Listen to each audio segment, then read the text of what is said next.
we have discussed initially the introduction of the capital gain, that when the capital gain is levied or when the capital gain is get attracted. So we have discussed that if there is a capital asset, one condition, and second, if there is a transfer, if both are taking place in a particular previous year, and on that transfer, if there is a gain, then that gain is taxable under the head capital gain. That is what we have discussed in the last lecture. Then we have discussed that what is capital asset. So regarding the capital asset, we have discussed all the assets are capital asset. Okay. Except these few asset, like stock in trade is not a capital asset. Movable asset are not a capital asset which is used by you and your family member for your personal purpose, are not treated as capital asset. But yes, this certain asset like jewelry, drawing, painting, archaeological collection, or any other work of art, though it is a movable, it is used by you and your family member, but it is still treated as a capital asset. इसके अलावा की कोई भी movable asset है which is used by you for a personal purpose, it is not treated as a capital asset. Then rural agricultural land is not treated as agriculture, sorry, is a capital asset.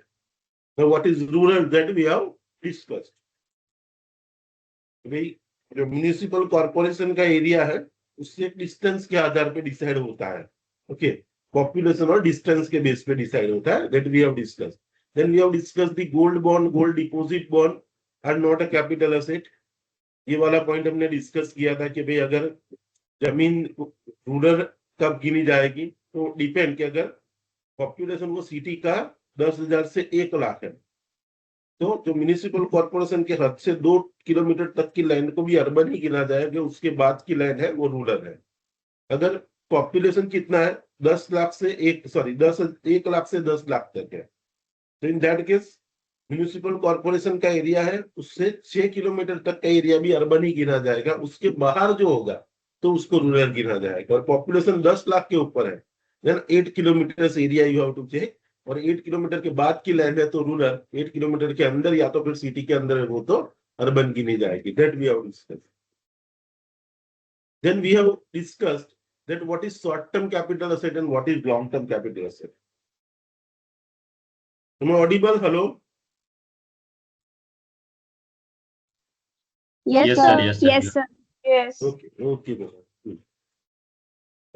Some of the students were asking me about this material. I have said, but still I observed that when I do scan, see some portion is get cut from here. That is why I will give the material at Xerox Center tomorrow. You can collect from there. Okay. So see, type of the capital asset we have discussed. See, asset may be a short-term capital asset or asset may be a long-term capital asset. Okay. Now, short-term capital asset को transfer करने से जो gain होता है, that is a short-term capital gain. और long-term capital asset को gain transfer करने से अगर कोई गेन होता है, तो that is a long-term capital gain. Now, what is short-term and what is long-term? So see, देखो ये पीरियड के आधार पे डिफरेंशिएट किया है. तो पहली दो काइंड ऑफ असेट में तो पीरियड भी डजंट मैटर बिकॉज दोनों पे एक जैसा ही है. तो देखो अगर आपके पास ये असेट है, securities other than unit listed in the recognised stock exchange, मतलब सिक्योरिटीज जो स्टॉक एक्सचेंज में लिस्टेड है बट अदर देन यूनिट्स, या तो फिर आपके पास यूनिट्स है, यूनिट्स ऑफ यूटीआई और units of any other equity oriented mutual fund, or if you are having a zero coupon bond. देखो in case of all these assets, when it is treated as a long term or when it is treated as a short term. So if the asset is hold up to 1 year, okay, asset is hold up to 1 year before transfer, मतलब जिस दिन आप acquire करते हो और जिस दिन cell करते हो, ये दोनों के पीरियड का बीच का जो डिफरेंस है, okay, वो देखा जाता है. अगर ये 1 साल है या 1 साल से कम है, it is a short term capital asset.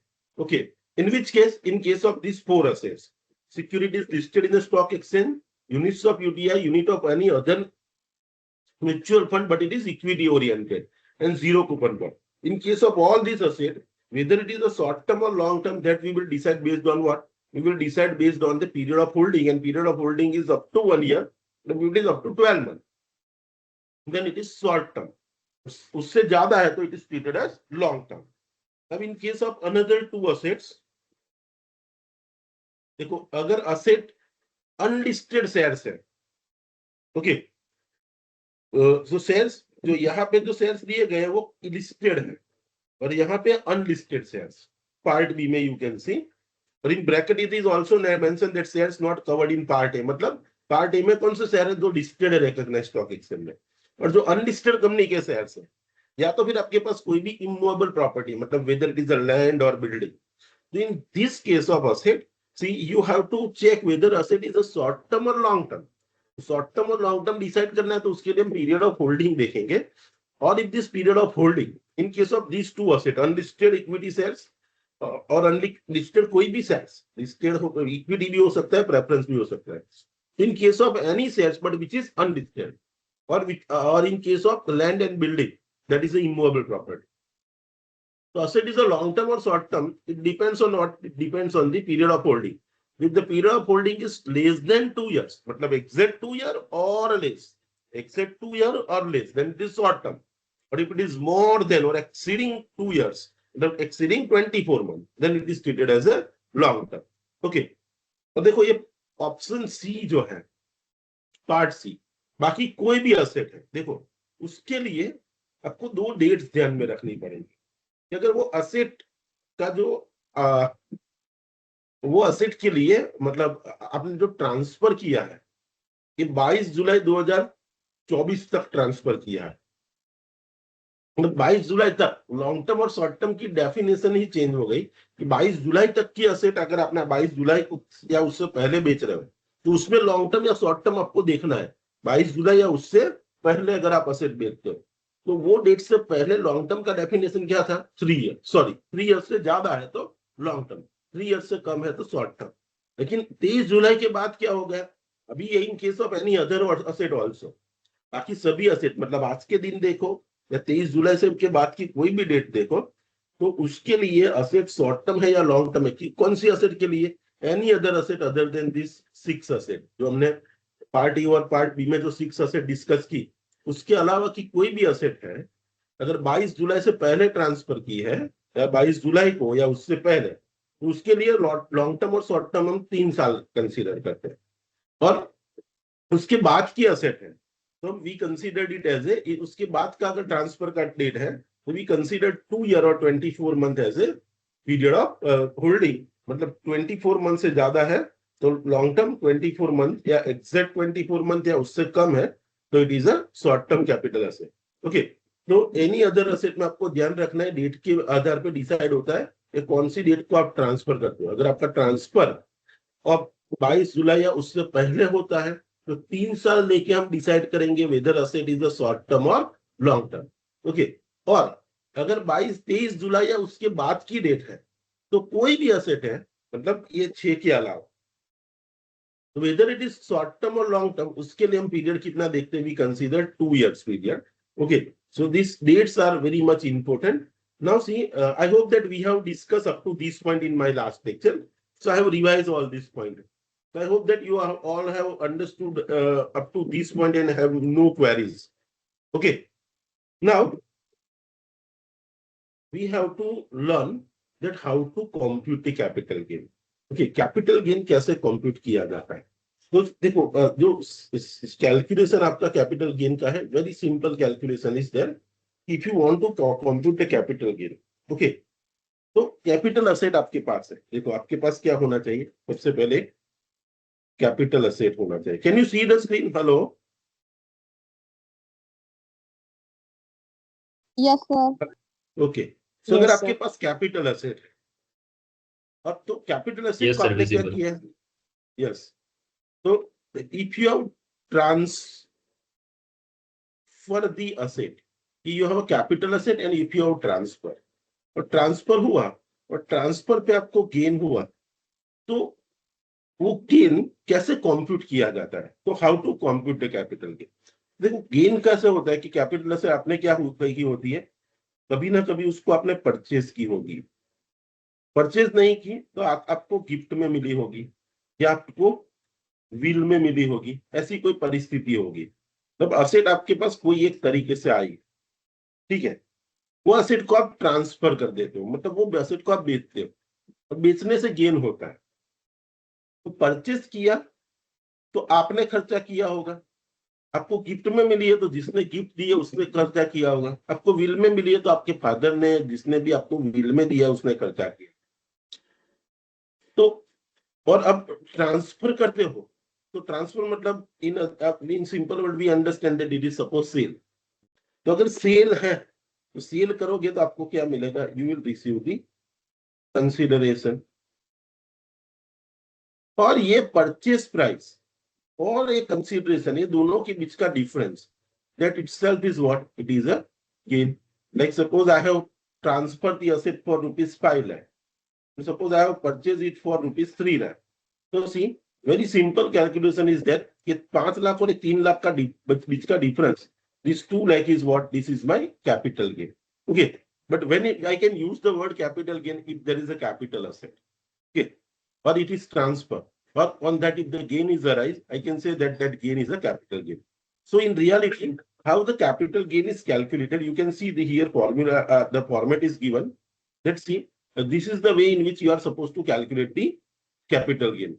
But you have to first of all start with what, full value of consideration, asset को कितने में बेची।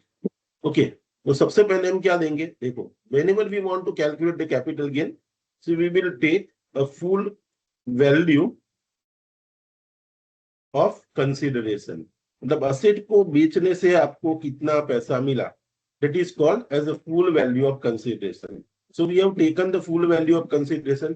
Now from this, first of all we will deduct कि अगर ये asset को बेचने के लिए कोई खर्चा आपने किया है, जैसे स्टैम्प ड्यूटी पे की, ब्रोकरेज पे की, जैसा कोई भी खर्चा किया, तो expenses related to transfer, expenses related to transfer, तो ट्रांसफर के रिलेटेड अगर आपने कोई खर्चा किया, किसी को कमीशन दिया, किसी को ब्रोकरेज दी, कोई स्टैम्प ड्यूटी पे की, तो this are the expenses related to transfer, ये यहां से लेस कर देंगे। क्योंकि आपने असेट इतने में बेची, लेकिन वो असेट को बेचने के लिए आपको इतना खर्चा भी हुआ, तो खर्चा लेस करोगे। ऐसा करने से आपको मिलेगा ये अमाउंट, उसको हम कहेंगे नेट कंसीडरेशन। ओके, इसको आप बोलोगे net consideration. So you will take the figure of, you will find out the net figure of consideration.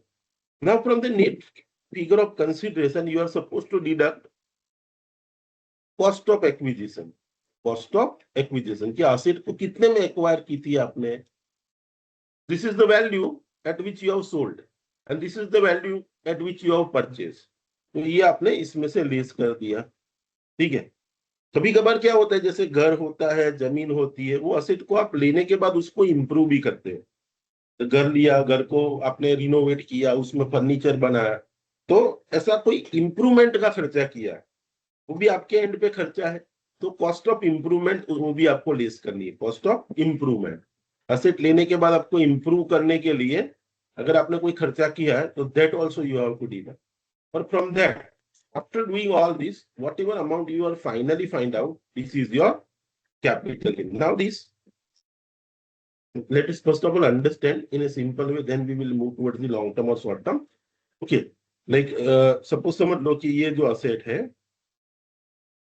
this asset was originally purchased by me for rupees 5 lakh.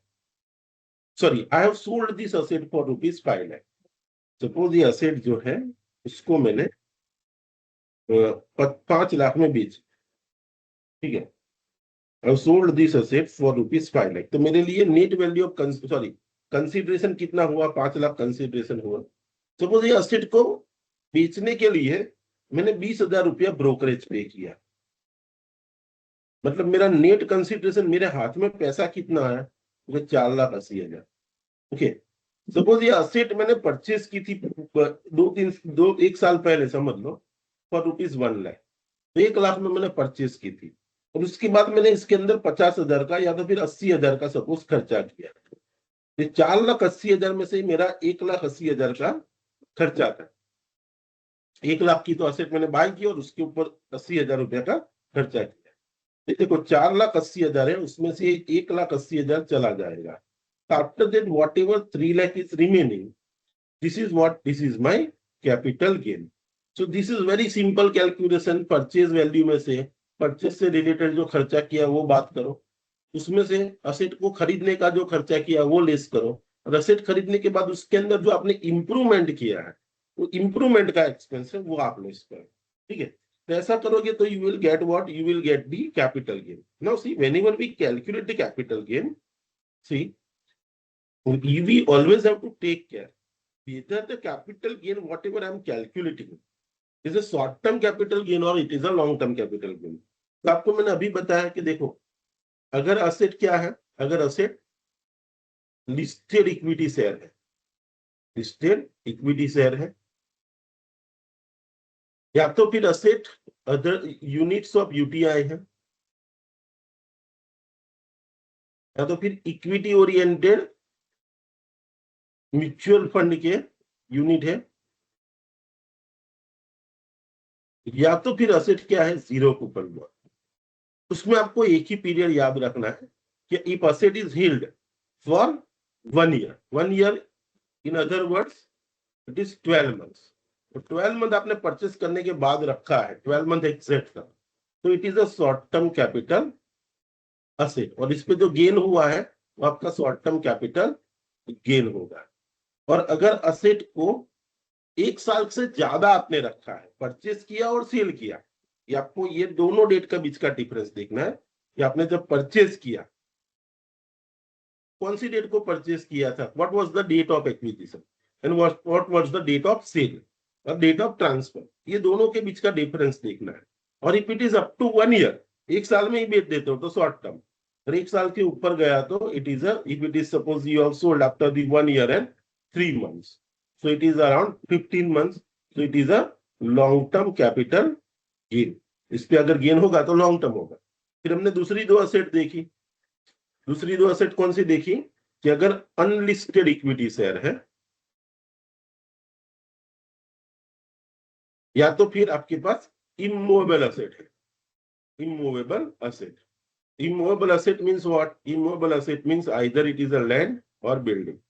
अगर इसके case में आपको क्या देखना है, इसके केस में अगर 2 इयर्स तक रखा है, शॉर्ट टर्म कैपिटल गेन और शॉर्ट टर्म कैपिटल असेट, और इसमें जो गेन होता है उसको हम शॉर्ट टर्म कैपिटल गेन कहेंगे।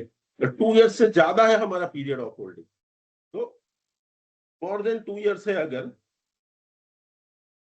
We considered it as a what, it long term capital asset, और इस पे अगर गेन होता है तो हम उसको कहेंगे लॉन्ग टर्म कैपिटल गेन।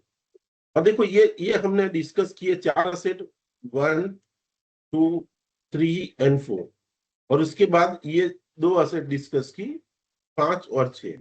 ये 6 असेट के लिए यही 2 साल 1 साल हमें ध्यान में रखना। लेकिन अगर इसके अलावा की कोई भी असेट है तो उसको हम कहेंगे other asset, other capital asset. और ये असेट को अगर ट्रांसफर करते हैं तो आपको डेट देखना है कि भाई ये असेट मैंने 22 जुलाई 2024 से पहले बेचा है। If your answer is yes, अगर इससे पहले आपने बेचा है तो आपको क्या देखना है कि ये लॉन्ग टर्म है या शॉर्ट टर्म है, उसके लिए आप पीरियड कितना डिसाइड करोगे, 3 इयर्स। मतलब 3 इयर्स से लेस है या एग्जैक्ट 3 ईयर है तो it is a short term capital asset.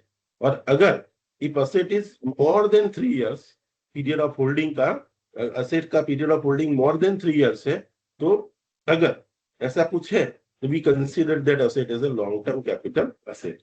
Okay, और उस पे जो गेन होगा, इस पे गेन होता है हम उसको शॉर्ट टर्म कैपिटल गेन कहेंगे, इस पे जो गेन होता है उसको हम लॉन्ग टर्म कैपिटल गेन कहेंगे।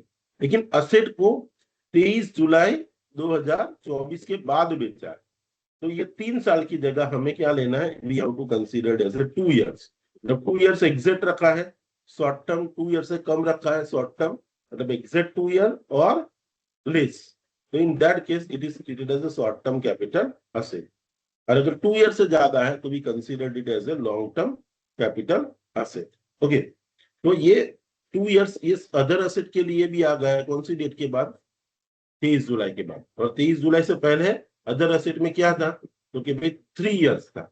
ये सभी पॉइंट्स हमें ध्यान में रख, अभी आपको मैंने ये तो बता दिया कि भी कैपिटल गेन कैसे कैलकुलेट करते हैं, कि we calculate the capital gain we considered what, we considered the consideration. Consideration में से हम क्या करते हैं, खर्चा जो होता है वो expense related to consideration less करते हैं, हमें मिलता है नेट कंसीडरेशन। इसमें से हम कॉस्ट ऑफ एक्विजिशन लेस करते हैं, कॉस्ट ऑफ इंप्रूवमेंट लेस करते हैं, और बाकी जो बचता है ये मेरा कैपिटल गेन होगा या कैपिटल लॉस होगा। लेकिन ये जो भी कैपिटल गेन या लॉस होता है वो आपको डिसाइड करना है whether it is a short term capital gain और it is a long term capital gain. Okay, और देखो लॉन्ग टर्म और शॉर्ट टर्म में, शॉर्ट टर्म ये जो तरीका मैंने बताया ना आपको, जो कैलकुलेट करने, ये कैलकुलेट करने का जो तरीका है, जो सिंपल वाला कि सिंपल वाला मतलब आप कंसिडरेशन में से एक्सपेंस लेस करो, आपको मिलेगा नेट कंसिडरेशन, उसमें से कॉस्ट ऑफ एक्विजिशन लेस करो, कॉस्ट ऑफ इंप्रूवमेंट लेस करो, तो आपको मिलेगा कैपिटल गेन। ये जो पूरा फॉर्मूला आपको मैंने बताया ना, वो किस चीज के लिए, वो होता है शॉर्ट टर्म कैपिटल असेट के लिए। मतलब जब भी आप शॉर्ट टर्म कैपिटल गेन गिनते हो, okay, short term capital gain, उस टाइम पे आपका यही फॉर्मूला रहेगा, you start with what, in this way, you start with the consideration. Okay, consideration में से आप एक्सपेंसिस लेस करो, आपको मिलेगा नेट कंसिडरेशन, उसमें से आप कॉस्ट ऑफ एक्विजिशन लेस करो, इसमें से आप कॉस्ट ऑफ इंप्रूवमेंट लेस करो, आपको मिलेगा कैपिटल गेन। और ये कैपिटल गेन अगर ये तरीका आपको कब अपनाना है, ये तरीका आपको तभी अपनाना है when the asset is a short term capital asset, और गेन जो होने वाला है शॉर्ट टर्म। मतलब शॉर्ट टर्म कब बोलते हैं, इक्विटी शेयर वाले केस में 1 साल, इक्विटी शेयर के अलावा अनलिस्टेड इक्विटी शेयर और इमूवेबल एसेट के लिए 2 साल, अगर 22 जुलाई से पहले है तो बाकी सभी एसेट के लिए भी 3 साल, तो 22 जुलाई के बाद है तो सभी एसेट के लिए 2 साल। अगर इससे कम पीरियड है तो हम उसको शॉर्ट टर्म कहते हैं, और इससे ज्यादा है तो we consider it as a long term. फिर लॉन्ग टर्म, अगर असेट मेरी लॉन्ग टर्म हो जाती है, अगर मेरी असेट लॉन्ग टर्म हो जाती है, तो लॉन्ग टर्म के केस में how you will calculate the capital gain. देखो लॉन्ग टर्म के केस में कैपिटल गेन कैलकुलेट करने के लिए एक इंडेक्सेशन का कॉन्सेप्ट है, एक इंडेक्सेशन का कॉन्सेप्ट, ये आप अच्छे से ध्यान से समझना। ये इंडेक्सेशन होता क्या है कि लाइक सपोज मैंने कोई असेट 2000 की साल में खरीदी थी, आज मैं 2025 में बेचने जा, तो यू कैन सी कि 2000 की साल में जो महंगाई थी, जो कॉस्ट ऑफ लिविंग थी, मे बी लो, और आज कॉस्ट ऑफ लिविंग हाई है। ઓકે, મતલબ તમે કહો કે ભાઈ 2000 ની સાલમાં મારા હાથ ખિસ્સામાં 100 રૂપિયા હોય ને તો મારો આખો દિવસ નીકળી જશે, કે 2025 માં હું 100 રૂપિયા લઈને નીકળું તો હમણાં ઘરેથી જઈને પાનના ગલ્લે જઉં ને પૂરા થઈ જાય 100 રૂપિયા। ओके, मतलब आज 100 रुपए की कोई कीमत नहीं, आप 1000 रुपया लेके निकलोगे तो भी कम पड़ रहा है। तो ऐसा क्यों हुआ? आपके दादा और वो लोग बात करते हो कि हमारा टाइम पर तो 10 रुपया नहीं वो कीमत आती, અત્યારે તમે 10 રૂપિયાની તો સુગડતા નથી। ये क्या हुआ, ये there is a difference due to cost of living. Okay, तो जो महंगाई है वो ओवर पीरियड ऑफ टाइम बढ़ती जा रही है। अभी आप समझो कि आपने 2000 की साल में कोई असेट 1 लाख रुपए का घर लिया, ठीक है, आज उसको आप बेच रहे हो, उसका 25 लाख आ रहा है। तो आप बोलोगे सर 25 लाख में वेच्यू અને ખરીદ્યું તો 1 લાખ में, એટલે મને 24 लाख રૂપિયાનો લોંગ ટર્મ કેપિટલ गेन था। तो 24 लाख पे आप टैक्स भरोगे, अल्टीमेटली आपको कोई ऐसा कोई बड़ा फायदा नहीं हुआ है। इसका लॉजिक क्या है कि over a period of time महंगाई भी बढ़ गई है। तो એ વખતના લાખ રૂપિયાના આજના 25 લાખ રૂપિયા, તમે કહો સાહેબ સરખા જેવું જ છે, કોઈ ફરક નથી થયો ના, 24 લાખ પર હું ટેક્સ ભરીશ ને એના પર ગવર્મેન્ટ મારી પાસે તો 20% રહેશે, મને ગેન શું મળશે? तो ऐसा ना हो, इसीलिए गवर्नमेंट ऐसा चाहती है कि भाई जो आप इनकम माइनस एक्सपेंस करते हो, जो सेल माइनस परचेज प्राइस करते हो, तो दोनों को पहले एक लेवल फील्ड पे लाओ, जब महंगाई उसमें एडजस्ट करो। और ये महंगाई को एडजस्ट करने के प्रोसेस को ही बोला किया जाता है, it is called as a indexation.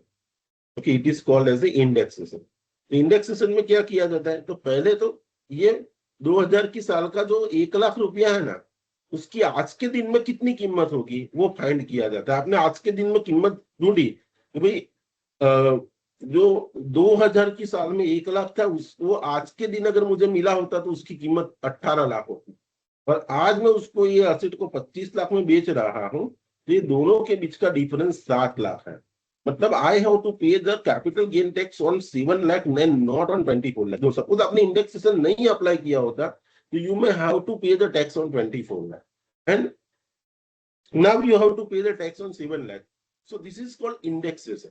Okay, indexation से लोगों को कम टैक्स पे करना पड़ेगा, और क्या होगा, तो कंपेरेबल कीमत को आप कंपेयर करके you can find out that whether you are an actual gain और not. So this is called indexes. Okay, अब ये नई गवर्नमेंट जो है वो इंडेक्सेशन में भी नहीं मानती।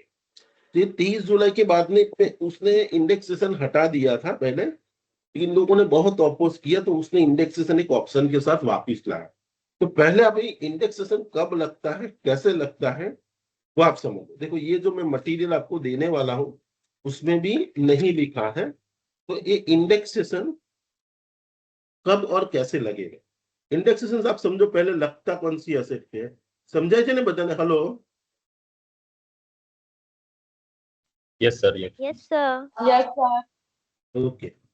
लॉन्ग टर्म कैपिटल, देखो शॉर्ट टर्म में तो मैंने आपको क्या बोला, सीधा कैलकुलेशन कर लो, कोई दिक्कत नहीं है। एसेट की जो कंसिडरेशन है उसमें से कॉस्ट, उसका खर्चा लेस करो बेचने का, उसमें से आप कॉस्ट ऑफ परचेज लेस कर दो, कॉस्ट ऑफ इंप्रूवमेंट लेस करो, आपको शॉर्ट टर्म कैपिटल गेन मिल जाएगा। जब असेट लॉन्ग टर्म बनती है, लॉन्ग टर्म का मतलब आपको देखना है पीरियड ऑफ होल्डिंग। तो पहली 4 असेट के केस में 1 साल से ज्यादा पीरियड ऑफ होल्डिंग है, दूसरी 2 असेट में अगर 2 साल से ज्यादा होल्डिंग पीरियड है, और अगर उसके अलावा भी कोई असेट है और आप 22 जुलाई या उससे पहले बेचते हो तो उसमें 3 साल है, और 22 जुलाई के बाद 2 साल होल्डिंग पीरियड है। तो ये सब पीरियड क्रॉस कर जाता है कि 1 साल से ज्यादा, 2 साल से ज्यादा, 3 साल से ज्यादा या 2 साल से ज्यादा, तो असेट को हम कहेंगे लॉन्ग टर्म कैपिटल असेट। अगर लॉन्ग टर्म कैपिटल असेट है, इसमें कैपिटल गेन कैसे कैलकुलेट करते हैं, तो कैपिटल गेन ऐसे कैलकुलेट करते हैं, this is the format that I am teaching you, कि पहले आपको कंसीडरेशन लिखना है, this is the consideration, asset को मैंने इतने में बेच। अभी इसमें से एक्सपेंसेस रिलेटेड टू कंसीडरेशन है, वो आपको लेस करना है, expenses related to transfer. Transfer से रिलेटेड कोई एक्सपेंसेस है वो आप लेस करो, तो आपको मिलेगा नेट कंसीडरेशन। अब ये नेट कंसीडरेशन आपको मिला, इसमें से आप क्या लेस करते हो शॉर्ट टर्म कैपिटल गेन में।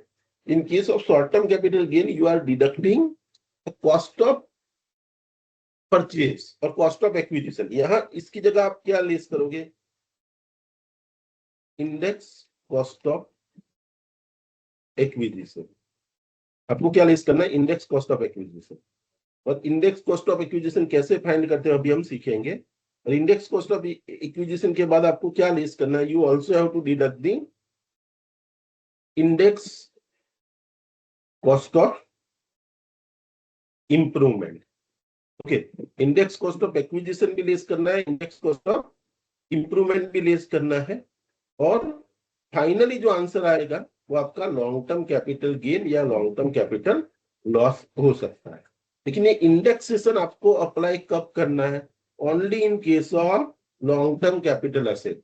अगर असेट शॉर्ट टर्म है तो उसमें यही तरीके से जो आपको मैंने बताया कि फुल वैल्यू ऑफ कंसिडरेशन में से expenses related to transfer less करो, उसमें से नेट कंसिडरेशन आपको मिल जाएगा, उसमें से कॉस्ट ऑफ एक्विजिशन लेस करो, कॉस्ट ऑफ इंप्रूवमेंट लेस करो, आपको कैपिटल गेन मिल जाएगा। ये कब करना है, you have to do this only in case of short term capital asset. If asset is a long term capital asset, then you can use these also. ये long term capital asset है तो आपको consideration लेना है, consideration में से expense related to transfer less करने, उसमें से आपको नेट कंसिडरेशन मिलेगा। लेकिन वहां हम कॉस्ट ऑफ एक्विजिशन लेस करते थे, यहाँ हम क्या लेस करेंगे, here we will deduct the index cost of acquisition, index cost of acquisition less करेंगे। और index cost of improvement less करेंगे, और जो मिलेगा वो हमारा लॉन्ग टर्म कैपिटल गेन या लॉन्ग टर्म कैपिटल लॉस होगा। ठीक है, पहले इंडेक्सेशन क्या है वो समझ लेते हैं, फिर कब कैसे अप्लाई करना है वो हम बाद में देखते हैं। ठीक है, देखो इंडेक्सेशन कैसे कंप्यूट किया जाता है, लेट अस अंडरस्टैंड। देखो अगर देखो सेकंड प्रोविजो, देखो 23 जुलाई के बाद इंडेक्सेशन निकल गया, ऐसा यहाँ पे लिखा है, बट वो 100% नहीं निकल गया है, अभी भी इंडेक्सेशन है। तो इंडेक्सेशन आके लिए आपको ये टेबल, देखो ये एग्जाम में आपको ये टेबल दिया होगा on the back side of your paper, this table will be given. और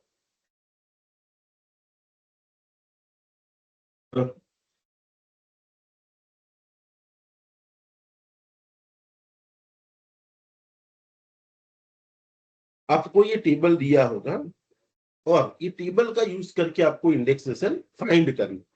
ठीक है, तो पहले इंडेक्सेशन कैसे फाइंड करते हैं दैट वी विल अंडरस्टैंड, फिर मैं आपको एक दूसरा कुछ बताता हूं कि इंडेक्सेशन का यूज कैसे करना है, कब यूज करना है, मतलब इंडेक्सेशन कैसे कैलकुलेट करते हैं वो देख लेते हैं। तो देखो ये आपको टेबल है ना दिया गया है, देखो, और ये 2001 टू देखो यहाँ रेड लेटर में लिखा है, उसको बेस ईयर मानता है। अगर आपने फर्स्ट ईयर बीकॉम में, I don't know whether it is part of your syllabus और नॉट, एक इंडेक्स नंबर करके चैप्टर आता था इन स्टैटिस्टिक्स, वहां पे ये पॉइंट आता था। तो बेस ईयर आप लेते हो, बेस ईयर को हर साल की cost of inflation index government declare करती है। तो ये टेबल मैंने नहीं बनाया है, ये गवर्नमेंट ने ही टेबल दिया है, that is a cost of inflation index, income tax act के अंदर दिया। ठीक है, उसने 2001-2 को उसने बेस ईयर दिया है। तो इसका मतलब क्या होता है कि देखो 2001-2 में जो 100 रुपया था, तो 2023 में वही 100 रुपये की कीमत कितनी हो गई, तो कि 105। 3-4 में उसकी कीमत कितनी हो गई, तो कि 109। मतलब ये 100 रुपये की कीमत over a period of time, वो 100 रुपये की वैल्यू है। ओके, मतलब आज मैं बोल सकता हूँ कि आज 24-25 में जो 363 रुपये है, अगर तो इसकी कीमत तो 2001-2 में कितनी होगी, तो it is equivalent to 100 rupees. मतलब 2001-2 में जो 100 रुपीज थी, उसकी आज के दिन कीमत कितनी हो गई है, मतलब जो 100 रुपीज आज के जो 363 रुपये है, वो 2001-2 के 100 रुपये के बराबर ही है। Over a period of time this it shows that कि आज ना 363 એ 2001-2 ના 100 રૂપિયા બરાબર જ તમારે બેને એક પેર પર લાવવા હોય તો C you have to use this formula कि इंडेक्स कॉस्ट ऑफ एक्विजिशन आपको अगर फाइंड करना है, तो आपकी जो भी कॉस्ट ऑफ एक्विजिशन है वो आपको लेनी है, और CII मतलब ये कॉस्ट ऑफ इन्फ्लेशन इंडेक्स है, वो साल की आपको याद रखने की जरूरत नहीं है, सब आपको दिया होगा एग्जाम में। आपको ईयर ऑफ ट्रांसफर की CII लेनी है, और CII of the first year in which asset was held by assessee, okay, और for the year whichever is later. मतलब अगर आपने 2001-2 से पहले भी असेट बाय की है, तो आप नीचे बेस में कितना लोगे, 100 ही लेंगे। तो CII of the first year in which asset was acquired by the assets, और for the year 1-2 whichever is later, okay, जो लेटर वाला है उसका आप CII लो। फॉर एग्जाम्पल से I am telling you, like suppose मैंने एक असेट बाय की थी, say I have purchased the asset in 2009, कि 1 अप्रैल 2009 में मैंने एक असेट बाय की थी 5 लाख रुपये। ठीक है, और वही असेट में मेरे करंट प्रीवियस ईयर, मतलब इन द ईयर 2024-25 में एज ऑन 25 जुलाई 2024 ये तारीख को मैं असेट को बेच रहा, 25 जुलाई। ठीक है, और ये असेट को मैंने बेचा से ₹20 लाख, 20 लाख में असेट को मैंने बेच दी, और आपको बोला है कि भाई इसका कैपिटल गेन कैलकुलेट करो। तो आपने असेट बाय कब की थी, 1/4/2009 में, 1/9/2009 में। आप बेच कब रहे हो, 25/7/2024 को। कितने में बेच रहे हो, 20 लाख। ओके, तो देखो अगर मैं कैपिटल गेन गिन रहा तो मैं यहाँ क्या करूंगा, सबसे पहले लिखूंगा यहाँ पे कि भाई वैल्यू ऑफ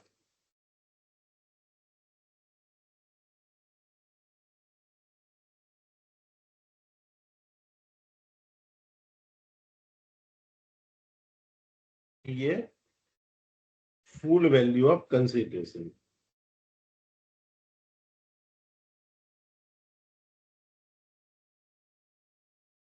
तो आपने फुल वैल्यू ऑफ कंसिडरेशन लिखा, कितने में असेट को बेची, क्योंकि मैंने ये असेट आज बेची 20 लाख रुपए, तो 20 लाख मेरा फुल वैल्यू ऑफ कंसिडरेशन हो गया।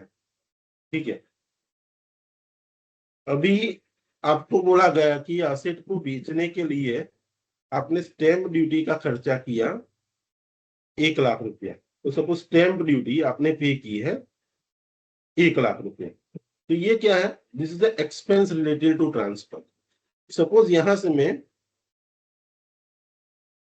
Expense related to transfer less करता हूं 1 लाख रुपया, तो 19 लाख रुपीस मेरे पास जो बचते हैं इसको मैं कहूंगा नेट कंसीडरेशन। ठीक है, अभी आप देखो कि यहां ये असेट को आपने 25 जुलाई को बेचा। ठीक है, सपोज ये असेट है वो लैंड है, तो असेट क्या है, लैंड है। और लैंड के केस में आपको मैंने बताया कि असेट को 24 मंथ्स मतलब 2 साल से ज्यादा होल्ड करते हो तो लॉन्ग टर्म हो जाती है। तो आपने कब बाय की थी, 1/9 को, और बेच कर कब रहे, 1/9/2009 को। अब बेच कब कर रहे हो, 25/7/2024 को। मतलब you can see here the period is around 15 years. Okay, तो 15 साल के बाद वो असेट आप बेच रहे हो, तो असेट तो कैसी है, असेट तो 2 साल से ज्यादा होल्ड कर रखी है आपने, तो it is a long term capital asset. तो यहां मुझे इंडेक्सेशन यूज करना है। तो कैसे इंडेक्सेशन यूज करूंगा, ओके, तो यहाँ पे अगर मुझे लेस करना है तो यहाँ मैं कॉस्ट ऑफ एक्विजिशन नहीं लेस करूंगा, यहाँ मैं लेस क्या करूंगा, index cost of acquisition. Index cost of acquisition, यहां से मैं index cost of acquisition less करूंगा। अभी आप बोलोगे sir index cost of acquisition कैसे फाइंड करोगे आप, तो देखो मुझे क्या करना है, index cost of acquisition find करने के लिए इंडेक्स कॉस्ट ऑफ एक्विजिशन ये मुझे फाइंड करना है। तो कैसे फाइंड करूंगा, देखो cost of acquisition multiply by CII, the cost of inflation index of year of transfer, year of transfer, और divided by CII of the year of acquisition or CII of 2001, whichever is later. Okay, तो यहाँ पे आप देखो मेरा cost of acquisition क्या था, ये मैं ले लेता हूं। तो what was my cost of acquisition की ओरिजिनली असेट मैंने कितने में बाई की, तो I have purchased the asset for ₹5 lakh। My original cost of acquisition was how much? Was ₹5 lakh। तो मैंने 5 लाख लिख दिया। अभी मुझे फाइंड क्या करना है, how to find out the index cost of acquisition. तो इसके लिए मैं क्या करूंगा, CII of the year of transfer. तो कौन सा ईयर ऑफ ट्रांसफर है, देखो आपने बेचा एसेट 25/7/2024 को, मतलब 24-25 में आपने एसेट बेचा। तो 24-25 का you can see here in this table, 24-25 का CII कितना है, 363। तो मैं यहाँ पे CII कितना लूंगा, 363, यहां से मुझे लिखना है 363, और इसको डिवाइड कौन से ईयर से करना है, डिवाइड मुझे करना है ईयर ऑफ एक्विजिशन और 2001-2 बेमाची जे मोड़ू हुई है। तो 2001-2 के 2000 कौन से साल में एक्वायर किया था आपने, 2009 में। देखो 2009 मतलब 19/2009 कौन से ईयर में आता है, 2009-10 में आता है। ठीक, तो 2009-10 पहले आता है, सॉरी लेटर आता है, या 1-2 लेटर आता है, तो पहले 1-2 आएगा, उसके बाद 2009-10 आएगा। तो दोनों में से लेटर कौन सा हुआ, 2009-10। तो मुझे 2009-10 का जो भी इंडेक्स है, 2009-10 का इंडेक्स कितना है, ओके 148, तो you have to take 148. Okay, तो यहाँ पे you have to divide this by 148, और ऐसा करने से जो भी फिगर आता है that is my cost of acquisition. तो देखो यहाँ पे हम करते हैं कि भाई मेरा ये कॉस्ट ऑफ एक्विजिशन था 5 लाख, ठीक है, उसको मैं मल्टीप्लाई कर देता हूं 363 से, और जो भी फिगर आता है उसको मैं डिवाइड करता हूं 148 से.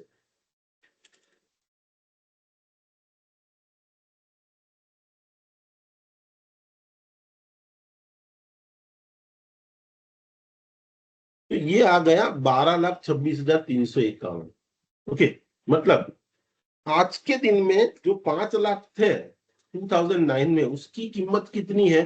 ओके, 12 लाख, जो भी अमाउंट है 12,26,351.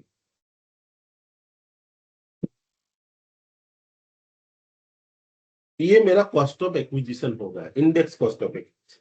तो यहाँ 19 लाख में से 5 लाख नहीं लेस करूंगा, यहाँ से लेस कितना करूंगा? ये 12,26,351. पर ये दोनों के बीच का जो डिफरेंस आया that is my long term capital gain. Okay, तो 19 लाख माइनस इसमें से मैं 19 लाख लेस करता हूं. ओके,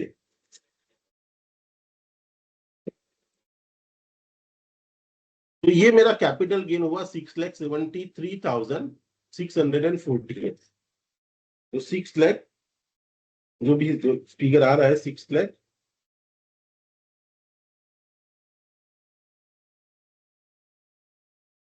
73,648.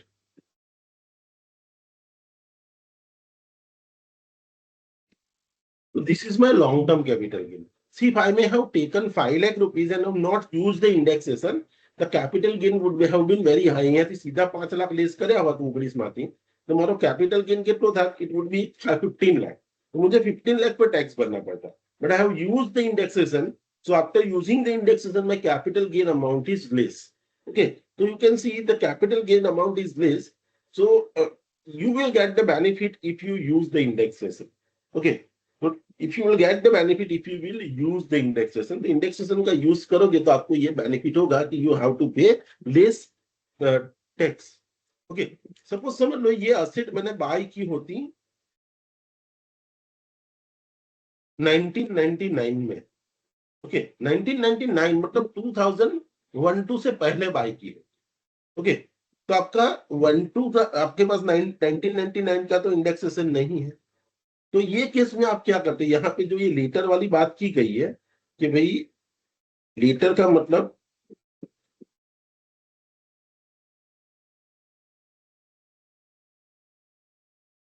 यहाँ पे लिखा है विच एवर इज लेटर. तो अगर 2012 से पहले का ईयर ऑफ एक्विजिशन है तो आपको क्या करना है कि 2012 से सपोज आपने 1999 में बाय असेट की है, तो आपके पास ये टेबल के अंदर ही 1999 नहीं है. तो ये केस में आपको क्या करना है? You have to take the cost of acquisition CII. कौन से साल की लोगे आप? 2012 की. 2012 પહેલાની કોઈ પણ તારીખે તમે બાય કરી હોય તો તમે સીઆઈ કઈ લેશો? 2012 ની. આપણા કેસમાં 9-10 માં તમે બાય કરી હતી તો તમે સીઆઈ કઈ લીધી? 9-10 ની. પણ 2012 પહેલાની કોઈ ડેટ હોય તો આપણે સીઆઈ કઈ લઈશું? We will take this. Okay, तो इसीलिए यहाँ है कि CII for the first year in which was asset was acquired or for the year 2012 whichever is later. 2012 can later hoy. 2012 can become later if the asset is acquired before 2012. And if you have acquired the asset before 2012, then in that case you have to take the CII of 2012 matlab 100 as a base year and you have to divide. Same with C. Suppose index cost of improvement आपको ढूंढना है. तो suppose ये asset मैंने जो थी, ये asset मैंने बाय की थी 2009 में, दैट इज ओके. तो તમે કહો સર मैं 2012 માં ઇમ્પ્રુવમેન્ટ કરાવ્યું છે કે અસેટમાં મેં ફર્નિચર બનાવડાવ્યું છે, ઘર રંગકરણ કરાવ્યું છે, ઘરને નવું બનાવડાવ્યું. પછી હું વેચી શકા લેન્ડ है तो लैंड में आप बोलो कि सर मैं जमीन में पुराण कराव्યું, એનું લેન્ડ બરાબર સરખું કર્યું છે, એના આજુબાજુ में फेरी फेरी लगावડાવી છે, ओके, और वो जमीन को बेचने लायक बनाया, मैंने जब दिया तो खड्डा था। तो जो आपने ये इम्प्रूवमेंट किया, इम्प्रूवमेंट का खर्चा आपने सपोज 2012 में किया है, तो in that case also you can सी, यहां से आप देखो मैंने यहाँ गिना इंडेक्स कॉस्ट ऑफ एक्विजिशन, अगर आपने खर्चा इंप्रूवमेंट के लिए किया है तो आपको पता है कि यहाँ से इंप्रूवमेंट का खर्चा भी लेस होता है। तो इंप्रूवमेंट का खर्चा इंडेक्स कॉस्ट ऑफ इंप्रूवमेंट आपको लेस करना है, तो वो भी आप कैसे फाइंड करोगे? इन दी सेम वे कि भाई आप इंप्रूवमेंट का खर्चा ले लो, सपोज 2 लाख का इंप्रूवमेंट किया है, वो 2 लाख का खर्चा ले लो, multiply by year of transfer का ही cost of acquisition index, cost of inflation index लोगे CII, और 2012 का जो भी CII है वो यहाँ लिखे, और आपको जो फिगर मिला ये फिगर यहाँ से आप जैसे यहाँ आपके फॉर्मेट में यहाँ पे जैसे कॉस्ट ऑफ एक्विजिशन आप लेस करते हो, वैसे आपको कॉस्ट ऑफ इंप्रूवमेंट भी लेस करना है।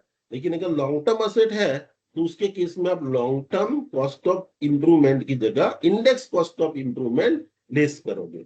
ठीक है, तो देखो शॉर्ट टर्म है तो इंडेक्सेशन नहीं लागू पड़ता है, लॉन्ग टर्म है तो इंडेक्सेशन लागू पड़ता है। ठीक है, यहां तो क्लैरिटी आएगा ही सबको। Hello, Yes, sir. Yes, sir. Yes, Okay. sir.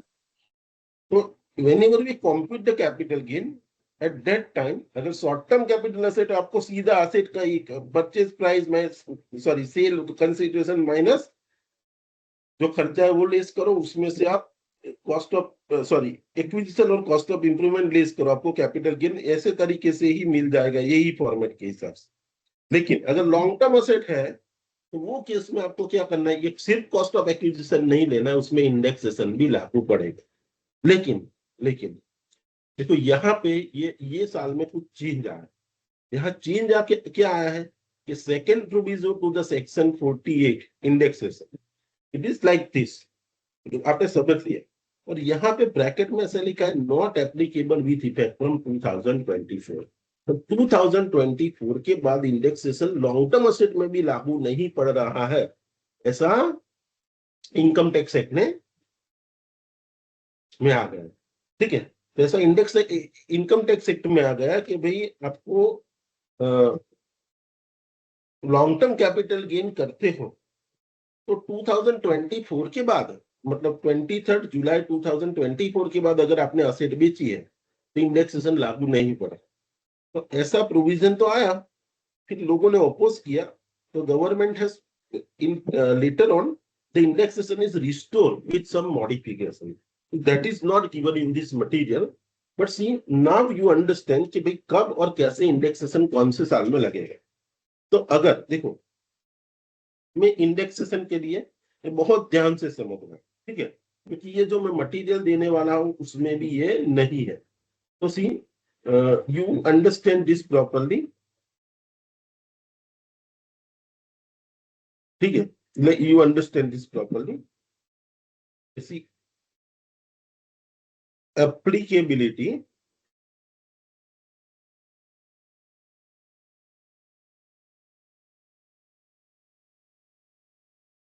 indexation, okay, applicability of indexation.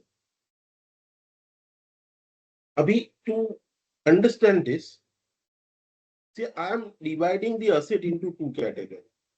One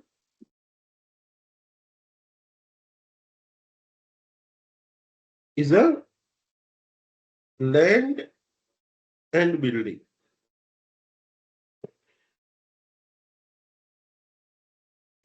देखो आपको एक चीज तो मैंने बताया कि इंडेक्सेशन सिर्फ लॉन्ग टर्म में लागू पड़ता है। अभी 23 जुलाई के बाद इंडेक्सेशन निकल गया, लेकिन अभी भी थोड़ा बहुत इंडेक्सेशन लग रहा है। तो जो भी लग रहा है उसके प्रोविजंस क्या है, तो that I am trying to explain you. Okay, एक लैंड एंड बिल्डिंग, और देखो लैंड एंड बिल्डिंग के अलावा की दूसरी जितनी भी asset I am telling it as a other assets. Okay, I am telling it as a other assets. Okay, now in case of land and building आपको क्या देखना है कि when the asset is transferred, okay, तो इसके लिए आपको क्या देखना है, for this what you have to do, I'm classifying this land and building into 3 category. Okay, one, देखो यहाँ आपको है ना दोनों डेट देखनी, एक डेट ऑफ परचेस एंड एक डेट ऑफ सेल। डीओपी मतलब डेट ऑफ परचेस, डीओएस मतलब डेट ऑफ सेल। पर ये दोनों डेट कैसी है? It both dates are before 23rd July 2024। और ये दोनों डेट कैसी है? डेट ऑफ परचेस भी आपने 2024 से पे किया है और डेट ऑफ सेल भी आपने 23 जुलाई 2024 से पहले किया है। अगर दोनों डेट कब है? Before 23rd July 2020, then in that case what is the applicability of index? तो indexation is applicable, indexation applicable होगा। और you should remember one thing, देखो ये जो लॉन्ग टर्म कैपिटल गेन होता था ना, ये लॉन्ग टर्म कैपिटल गेन जो होगा वो फ्लैट रेट से टैक्सेबल होगा, और long term capital gain is taxable at flat rate. मैं लास्ट एक एग्जांपल में कराया तो मैं फ्लैट रेट એટલે બીજા બધી ઇન્કમ છે એ સ્લેબ રેટ પ્રમાણે ટેક્સેબલ થાય, જ્યારે લોંગ ટર્મ કેપિટલ કે ફિક્સ રેટ થી ટેક્સેબલ છે। ओके, तो फ्लैट रेट से 20% से टैक्सेबल होगा। तो आपको क्या याद रखना है? देखो अगर मेरी असेट कैसी है? लैंड और बिल्डिंग, साथ में वो असेट कैसी है? देखो इंडेक्सेशन की बात करते हैं, मतलब ये असेट कैसी है? Asset is a long term capital asset. तो असेट मेरी लॉन्ग टर्म कैपिटल असेट है, और वो असेट का नाम क्या है? तो कि असेट या तो लैंड है या तो बिल्डिंग। और ये असेट का जो डेट ऑफ परचेज है और डेट ऑफ सेल है, दोनों dates, this both dates are before 23rd July 2024। In that case, indexation is applicable. Answer is yes, indexation is applicable, and indexation is applicable. And at what rate the capital gain will be taxable? The capital gain will be taxable at the rate 20% fixed rate। ठीक है, अभी आप समझ लो कि suppose ये स्थिति में थोड़ा चेंज आता है कि अगर आपकी date of purchase and date of sale, ये दोनों डेट्स कब है? The date of purchase and date of sale both are after 23rd July 2024। Okay, अगर ये दोनों डेट्स 23rd जुलाई 2024 के बाद की है, ओके, तो in this case see indexation is applicable or not? Answer is again yes, यहाँ पे इंडेक्सेशन एप्लीकेबल होगा। देखिए यहाँ पे इंडेक्सेशन अगर आप अप्लाई करते हो, ओके, तो अगर आप इंडेक्सेशन अप्लाई करते हो तो सी यू हैव टू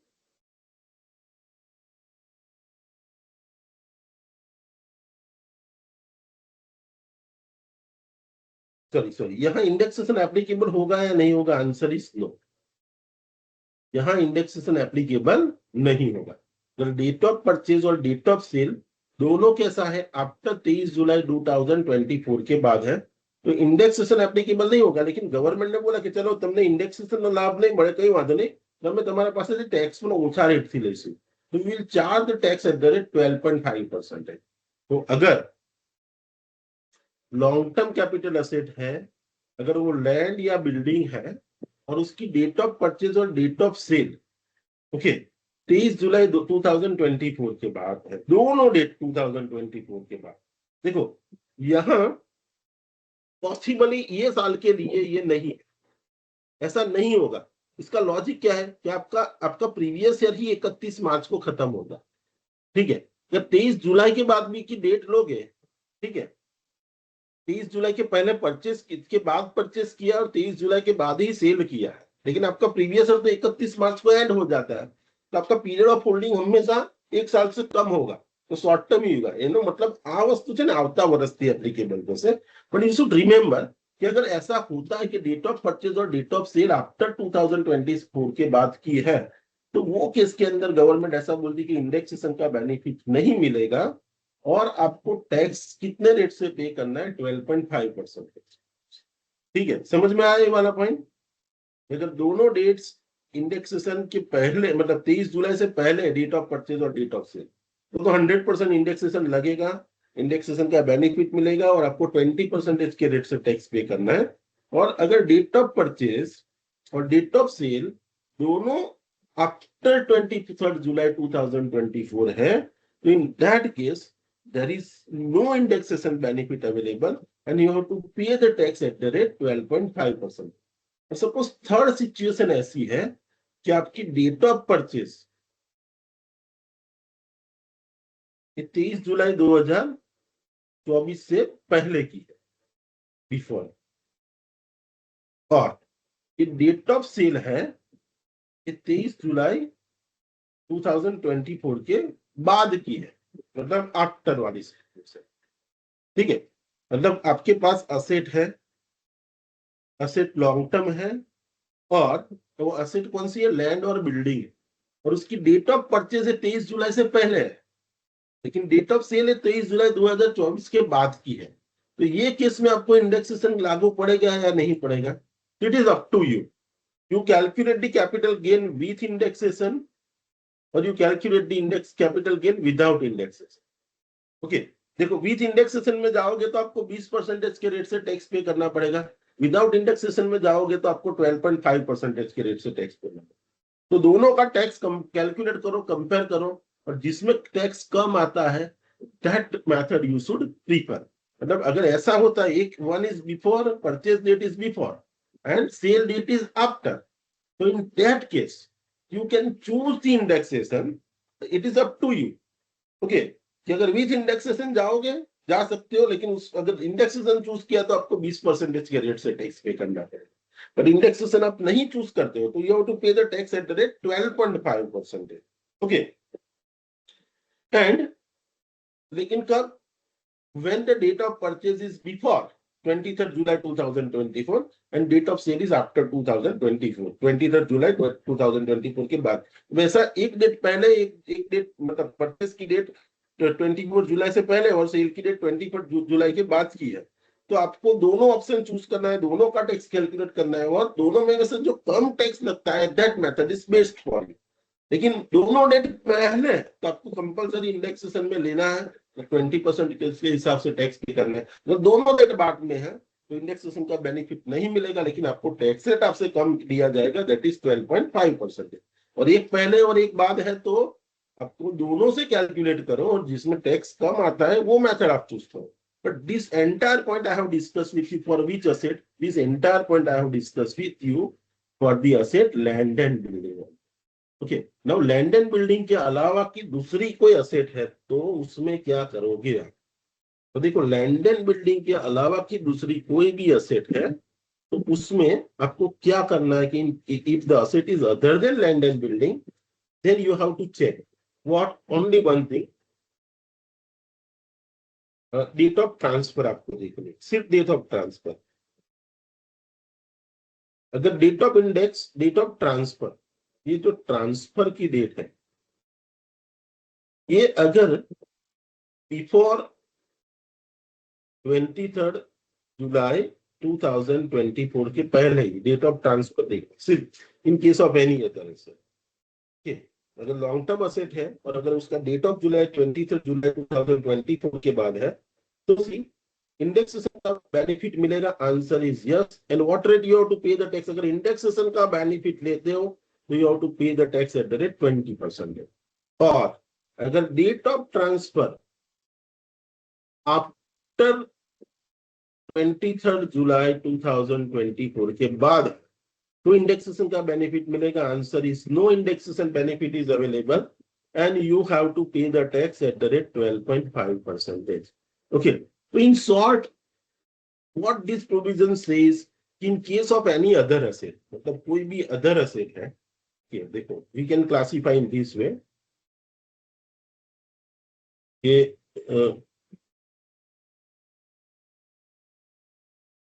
पहले यहां हम लिखते हैं टाइप ऑफ असेट।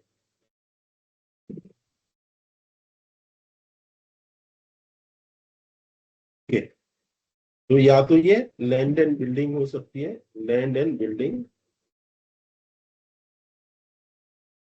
बिल्डिंग और इसके अलावा की जो असेट है अदर असेट। ओके, अभी उसका डेट ऑफ ट्रांसफर देखते हैं, सॉरी डेट ऑफ परचेस और date of sales, date of sale. ठीक है, इंडेक्सेशन अवेलेबल और नॉट, इंडेक्सेशन अवेलेबल और नॉट अवेलेबल। ठीक है, और and lastly the tax rate. एक टेबल हम बना दे, देखो लैंड एंड बिल्डिंग में, अगर लैंड एंड बिल्डिंग में डेट ऑफ परचेज ओके और डेट ऑफ सेल दोनों 23 जुलाई से पहले है, तो ये और ये दोनों कब है, बिफोर, तो यहां बिफोर 23 जुलाई 2024, ये भी तो बिफोर है और ये भी बिफोर है, 23 जुलाई 2024। तो यहाँ इंडेक्सेशन का बेनिफिट मिलेगा, आंसर इज यस। और कौन से रेट से टैक्स पे करना पड़ेगा, 20%। ठीक है, फिर ये लैंड एंड बिल्डिंग के केस में ही, लैंड एंड बिल्डिंग के केस में ही अगर ये डेट ऑफ परचेज और डेट ऑफ सेल्स दोनों आफ्टर 23 जुलाई 2024 है, ये भी आफ्टर है और ये भी आफ्टर, ओके 23 जुलाई 2024 की, तो इंडेक्सेशन का बेनिफिट मिलेगा, आंसर इज देयर। नो है तो at what rate you have to pay the tax, 12.5%। और suppose in case of land and building, if in case of land and building, if date of purchase is before 23rd July 2024 और date of sale is after 23rd July 2024, तो आपको indexation का benefit मिलेगा, answer is, मतलब here both option are available और the option which is most beneficial, जब आपको 20 भी देखना है, 12.5% भी देखना है। विद इंडेक्सेशन जाओगे तो 20, विदाउट इंडेक्सेशन जाओगे 12.5%, और जो ऑप्शन में आपका टैक्स रेट कम आता है that option is best option. और in case of any other asset, in case of any other asset आपको डेट ऑफ सेल्स ही देखना है, आपको डेट ऑफ परचेस को देखना नहीं है। और डेट ऑफ सेल आपका 23 जुलाई 2000 से पहले है, बिफोर है, तो इंडेक्सेशन का बेनिफिट मिलेगा यस, और टैक्स रेट कितना रहेगा, 20%। लेकिन in case of any other you don't have to check the date of purchase, you have to just check the date of sale. If the date of sale is 23 July 2024 के बाद की है, तो indexation का benefit मिलेगा, answer is no. And what is the tax rate, tax rate is 12.5%। So this is the way in which you have to understand this provision. I hope that you have understood this properly, and based on this you have to calculate the capital gain. Okay, understood?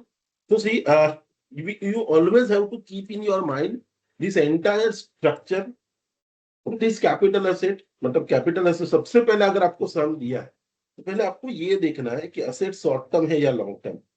Okay, मतलब वो जो आपको criteria मैंने बताया कि वो 4 asset है, उसमें 1-1 साल देखते हैं, बाकी की 2 असेट में आप 2-2 साल देखते हो, और इसके अलावा की कोई भी असेट है तो उसके अंदर आप क्या देखते हो, 23 जुलाई से पहले की है तो 3 साल, 23 जुलाई के बाद की है तो 2 साल, ये सब डिसाइड करके डेट ऑफ सेल आपको देखना है। तो इसके बेस पे आप शॉर्ट टर्म या लॉन्ग टर्म डिसाइड करते हो। अगर असेट लॉन्ग टर्म आ गई, अगर असेट लॉन्ग टर्म आ गई तो लॉन्ग टर्म आने के बाद देखना है लॉन्ग टर्म असेट है लेकिन वो लैंड एंड बिल्डिंग है या नहीं। तो अगर लैंड एंड बिल्डिंग है तो वो क्राइटेरिया, अगर अदर असेट है तो जो आपको मैंने दूसरा बताया वैसे क्राइटेरिया के हिसाब से आपको इंडेक्सेशन का बेनिफिट लेना है, और वो इंडेक्सेशन का बेनिफिट लेके आपको कैपिटल गेन कैलकुलेट करना है। अगर इंडेक्सेशन नहीं लेते हो तो सिंपल जो सेल कंसीडरेशन है उसमें से आप कॉस्ट ऑफ एक्विजिशन लेस करो, कॉस्ट ऑफ इंप्रूवमेंट लेस करो, सेल्स के एक्सपेंसेस लेस करो, आपको मिला वो लॉन्ग टर्म कैपिटल गेन है। लेकिन अगर इंडेक्सेशन का बेनिफिट नहीं लिया इन case of land and building 12.5%, लिया है तो 20%। इन case of any other asset also, अगर असेट लॉन्ग टर्म है, इंडेक्सेशन का बेनिफिट नहीं मिलता है आपको तो 12.5% के रेट से टैक्स पे करना पड़ेगा। इंडेक्सेशन का बेनिफिट लिया है 20% के रेट से टैक्स पे करना पड़ेगा। Is it clear to everyone? Hello. Yes, sir. Okay. Yes, So sir. this clarity must require before we solve the full-fledged example of the capital gain. Okay. तो this clarities must require, आपको दिमाग में clarity होनी चाहिए कि भाई मुझे capital gain का सम कैलकुलेट करना है। तो इसके लिए देखो ये जो चार्ट मैंने आपको समझाया, ये चार्ट आपका दिमाग में क्लियर होना चाहिए, जो भी आपको समझाया ये क्लियर होना चाहिए। और इसके अलावा आपको ये जो स्टार्टिंग मैंने समझाया कि कौन सी एसेट को शॉर्ट टर्म कैपिटल एसेट कहते हैं, कौन सी एसेट को लॉन्ग टर्म कैपिटल एसेट, मतलब ये वाला टेबल। ओके। और जो मैंने आपको ये अभी समझाया वो टेबल, मतलब ये ग्राफ। ओके। ये जो ग्राफ मैंने आपको समझाया ये क्लियर होना चाहिए। ठीक है। तो ये दोनों क्लियर है तो you can easily solve any example of capital gain. तब because first of all you to decide whether the asset is a short term और लॉन्ग टर्म। तो शॉर्ट टर्म है या लॉन्ग टर्म वो डिसाइड करने के लिए आप क्या करोगे, you will use this. Okay. और इसके बाद अगर एसेट शॉर्ट टर्म या लॉन्ग टर्म है तो लॉन्ग टर्म, अगर शॉर्ट टर्म आती है तो कोई दिक्कत नहीं, सीधा कैलकुलेशन है। लेकिन एसेट लॉन्ग टर्म आती है तो अगर एसेट लॉन्ग टर्म आती है तो लॉन्ग टर्म के लिए आपको इंडेक्सेशन लागू पड़ेगा या नहीं पड़ेगा वो डिसाइड करना है। डिसाइड करने के बाद आपको कैपिटल गेन कैलकुलेट करना। ठीक है। अभी देखो ये कैपिटल गेन वाला जो चैप्टर है, in reality it is very long chapter, but see whatever capital gain is useful to in our general life, only that portion of capital gain I am covering in your syllabus. Okay. तो देखो आपका अपने capital gain calculate करना सीख लिया। अभी capital gain whenever we earn the capital gain, entire capital gain is not taxable। पूरा capital gain पे टैक्स नहीं लगता, बिकॉज आपको ऑप्शन दिया जाता है कि अगर आपने कैपिटल गेन कमाया है और ये कैपिटल गेन का पैसा आप दूसरी को एसेट में इन्वेस्ट कर देते हो, ये टैक्स प्लानिंग है। तो अगर आपने कैपिटल गेन कमाया है और if you are investing the capital gain in any other asset, then based on your investment in the other asset you will get the exemption from the capital. तो capital gain में से आपको कुछ exemptions मिलते हैं। There are 6 to 7 sections, but see for you there are these 4 sections are very much important। Okay. So now I am going to discuss with you that what are the exemptions available from the capital gain। Okay। तो ये exemptions are also equally important। मतलब देखो आपको जो दो table बताए वो table ध्यान में रखने, और साथ में exemption के 4 सेक्शन ध्यान में रखने। 4 सेक्शंस और टेबल क्लियर है दिमाग में, you can solve any example of capital gain। Okay, we will solve the examples also on the capital gain, but see to understand that we must have a clarity about these exemptions from the capital gain। So what are the exemptions available from the capital gain that I am discussing with you? So the first section you can see here, that is section 54 itself। Okay, section 54। Okay, देखो 54 का exemption, can you see the screen? Hello। Yes, sir. Yes, sir. Yes, sir. Yes, sir. Okay, so here I think it may be looking little blur। Yes, sir. Okay, okay, because here that is okay up to section 54, that is okay, but here it is get blur। Okay, 54D 54 EC यहाँ कुछ blur हो जाता है लेकिन ठीक है। और 54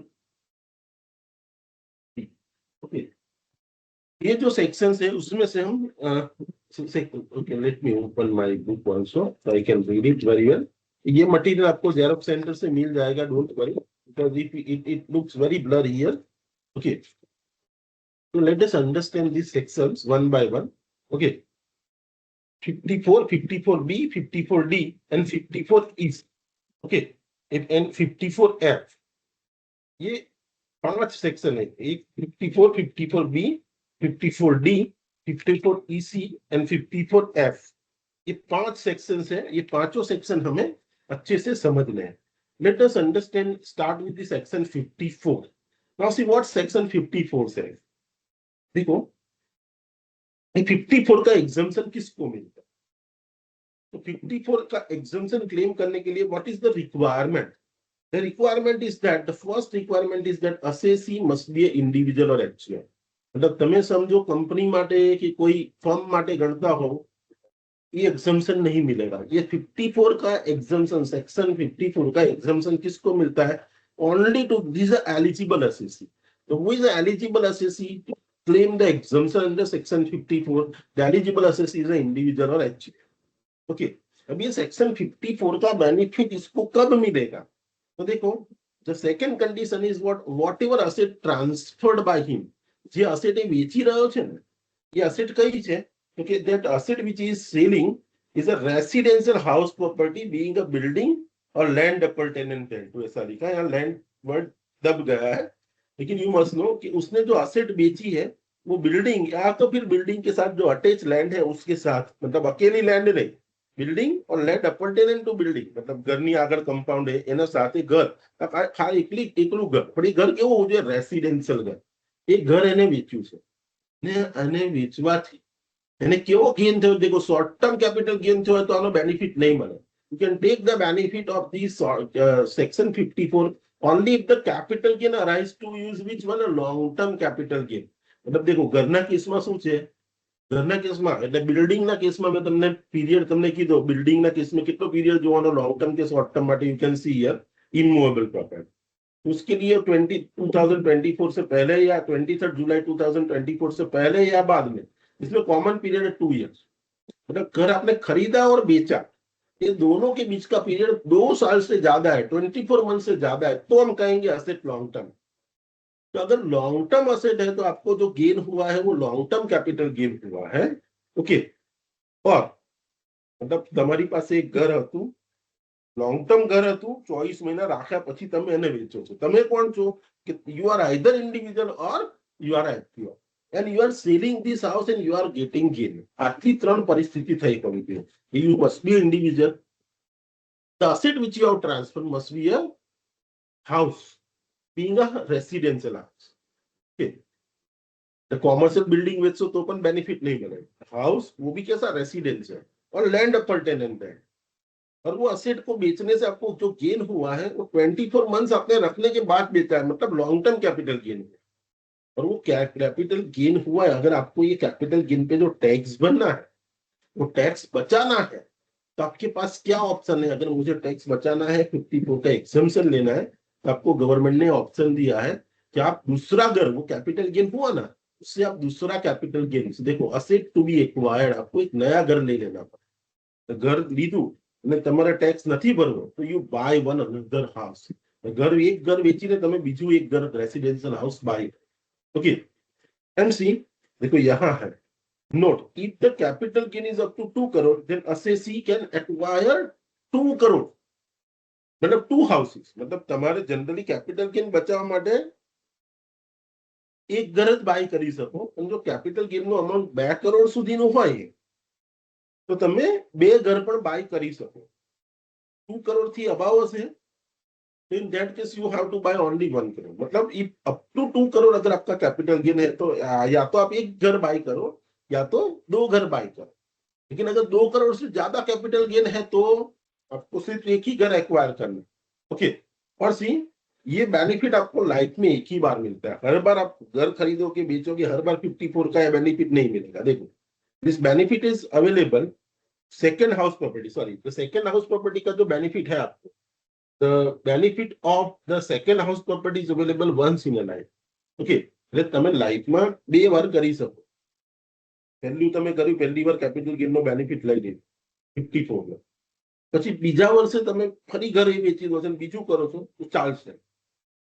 હવે ત્રીજી વાર આ કરો છો, second house now not permitted, you can not claim the benefit. Suppose તમે પહેલું જ ઘર વેચ્યું, તમે 2 કરોડ જેટલો કેપિટલ ગેઇન છે, તમે બીજા 2 ઘર બાય કરી દીધા, તો સી હવે ફરી એ ઘરને વેચશો तो तुमने 54 નો बेनिफिट नहीं मिले।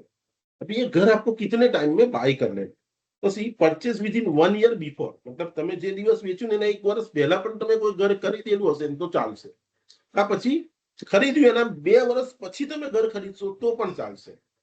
ઓકે, અને તમે કન્સ્ટ્રક્ટ કરવાનું ચાલુ કરો છો તો જે દિવસે વેચ્યું ને એના 3 વર્ષની અંદર તમે ઘર બનાવો। જે દિવસે તમે ટ્રાન્સફર કરો છો તે દિવસ તમે ધ્યાનમાં રાખો, you keep in mind the date of transfer. और डेट ऑफ ट्रांसफर से 1 साल पहले आपने घर लिया, you can claim the benefit of section 54। जिस दिन बेचा उसके 2 साल में नया घर खरीदते हो, 2 साल के अंदर नया घर खरीदते हो तो भी आपको बेनिफिट मिलेगा। और जिस दिन बेचा आप नया घर खरीदते नहीं हो लेकिन कंस्ट्रक्ट करते हो, कंस्ट्रक्शन में 3 साल लगेगा तो भी चलेगा। लेकिन इतने पीरियड के अंदर आपको घर ले 1 साल पहले या 2 साल के बाद खरीद लो, या तो फिर 3 साल के अंदर नया घर बना दो।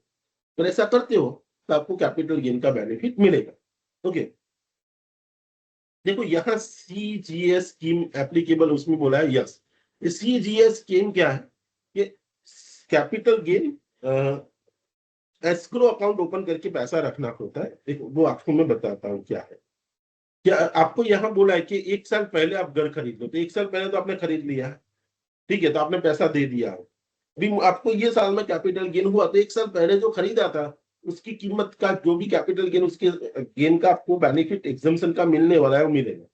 लेकिन 2 साल के बाद आप खरीदना है या तो फिर 3 साल के अंदर आप बनाना चाहते हो, तो તમે ગવર્મેન્ટને પ્રોમિસ આપી દો કે ભાઈ ના હું 2 વર્ષમાં નવું ઘર ખરીદી લઈશ, या तो भाई 3 વર્ષમાં નવું બનાવી દઈશ, મને આ વર્ષે कैपिटल गेन में एग्जम्पशन आ। तो ऐसा नहीं करेगा। आपको क्या करना पड़ेगा, बैंक में एक सेपरेट अकाउंट होता है, ये सीजीएस स्कीम का, और उस स्कीम के अंदर आपको अकाउंट ओपन करना है और वो अकाउंट के अंदर आपका कैपिटल गेन का पैसा है वो डिपॉजिट करवा दो। और फिर वो पैसे से आपको या तो 2 साल के अंदर नया घर बनाना खरीदना है या तो 3 साल के अंदर नया घर कंस्ट्रक्ट करना। तो सीजीएस स्कीम का बेनिफिट आपको मिलेगा, ठीक है।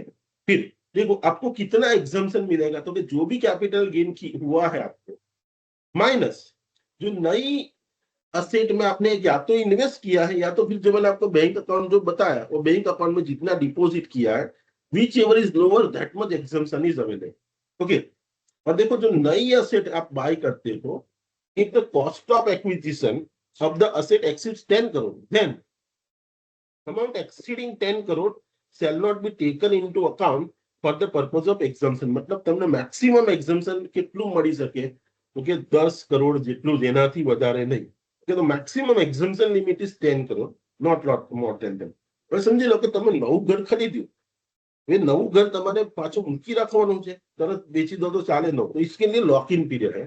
The new asset is transferred within 3 new asset is transferred within 3 years from the date of purchase or date of construction, then exemption claim earlier will be withdrawn and cost of acquisition of the new asset reduced by the exempted amount will be the gain।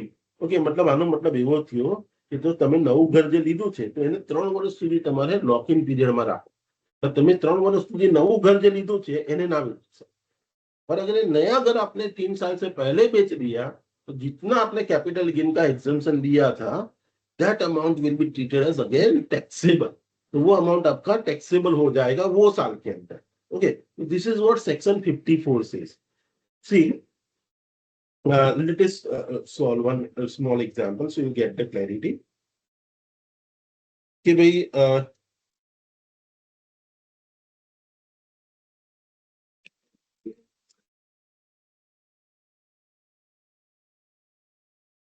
yes, for example suppose समझ लो कि ये मैंने कोई asset ये साल में 25/4/2024 को, मतलब during the previous year 2024-25 I have sold, I am an individual, समझ लो I am an individual।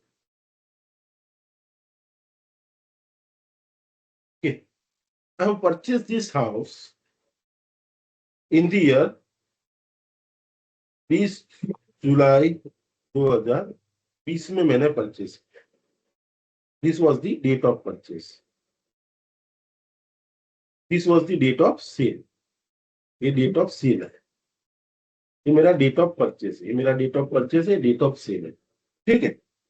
और ये घर जो है जो मैं सेल कर रहा हूं उसका जो मुझे कंसिडरेशन मिल रहा है, the consideration which I am receiving, that consideration is से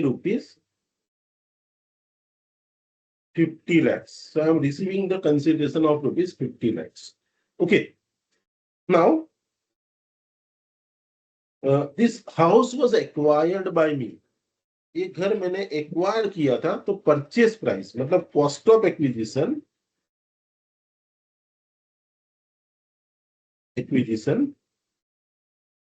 वो ₹23 लाख। ये घर मैंने 2020 में 23 लाख में खरीदा था और एक घर में बेच रहा हूँ 50 लाख। ठीक है, ये साल में करंट ईयर।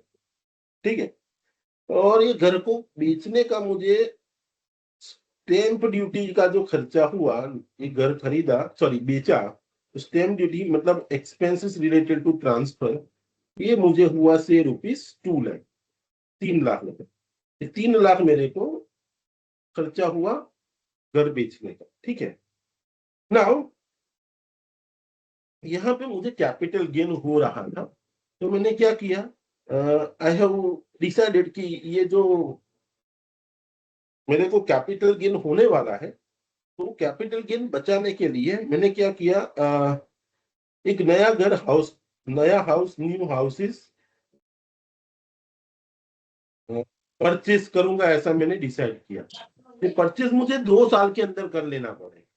अगर नया घर कंस्ट्रक्ट करता हूं, देखो अगर नया घर कंस्ट्रक्ट करता हूं तो मेरे को 3 साल के बाद, जिस दिन आपने सेल किया ये तारीख को, ये तारीख के 2 साल के अंदर मुझे नया घर या तो परचेस करना पड़ेगा। अगर मैं खुद कंस्ट्रक्ट करवाता हूँ, जाते कॉन्ट्राक्टर રાખું, જાતે જમીન લઉં ને પછી બંધાવડાવું, તો એના માટે મારા માટે કેટલો પીરિયડ છે, મારી પાસે 3 વર્ષ, અને હું જાતે પરચેસ કરું તો 2 વર્ષ। તો મેં શું કર્યું, આ ઓપ્શન ચૂઝ કર્યો કે હું 2 વર્ષની અંદર નવું ઘર બાય કરી દઈશ। ને એના માટે તમે શું કર્યું, એક બેંકમાં અકાઉન્ટ ઓપન કર્યું, CGAS તરીકે બેંક અકાઉન્ટ ઓપન કરવાના। ઓકે, और उसके अंदर आपने आपने क्या किया, 10 लाख रुपया डिपॉजिट करवा दिया। क्या 10 लाख रुपया नव घर लईश, 15 लाख रुपया, 15 लाख रुपया તમે નવું ઘર લેશો એવું ડિસાઈડ કર્યું। Okay, now it is ask to you કે ભાઈ આ માણસનું તમે કેપિટલ ગેઇન કેલ્ક્યુલેટ કરો। ઓકે, કેટલો કેપિટલ ગેઇન થશે એવું તમને આ પરિસ્થિતિમાં કીધું હોય, તો देखो आप सबसे पहले क्या करोगे, सबसे पहले फुल वैल्यू ऑफ कंसीडरेशन लेंगे। सबसे पहले तो आप डिसाइड करो कि असेट लॉन्ग टर्म है या शॉर्ट टर्म, को डिसाइड करो। देखो डेट ऑफ परचेज इस 25/4/2024 और डेट ऑफ परचेज इस 20/7/2020 और सेल कब किया, 25/4/2024 को। ये असेट क्या है, बिल्डिंग है। तो बिल्डिंग के केस के अंदर आपको मैंने बताया है कि अगर इमूवेबल प्रॉपर्टी है, देखो प्री और पोस्ट दोनों में पीरियड तो कितना है, 2 साल। अगर 2 साल 24 महीना रखा है तो लॉन्ग टर्म, 24 महीने से कम है तो शॉर्ट टर्म। अगर 2 साल से कम है तो शॉर्ट टर्म। तो you can hear see here 20 અને 24 it is the period more than 2 years, બરાબર ને? ડેટ ઓફ પરચેઝ અને ડેટ ઓફ સેલ વચ્ચેનો ડિફરન્સ આ 2020 છે અને આ 2024 છે। તમને સીધું દેખાય છે કે 2 વર્ષ કરતા પીરિયડ વધારે છે। તેના પર જે ગેઇન થશે કેવો થવાનો છે, મતલબ લોંગ ટર્મ या short term? Hello, long term. Long term होने वाला है। तो देखो हम पहले long term capital gain calculate कर लेंगे। तो सबसे पहले मैं यहाँ लिखूंगा कि भाई फुल वैल्यू ऑफ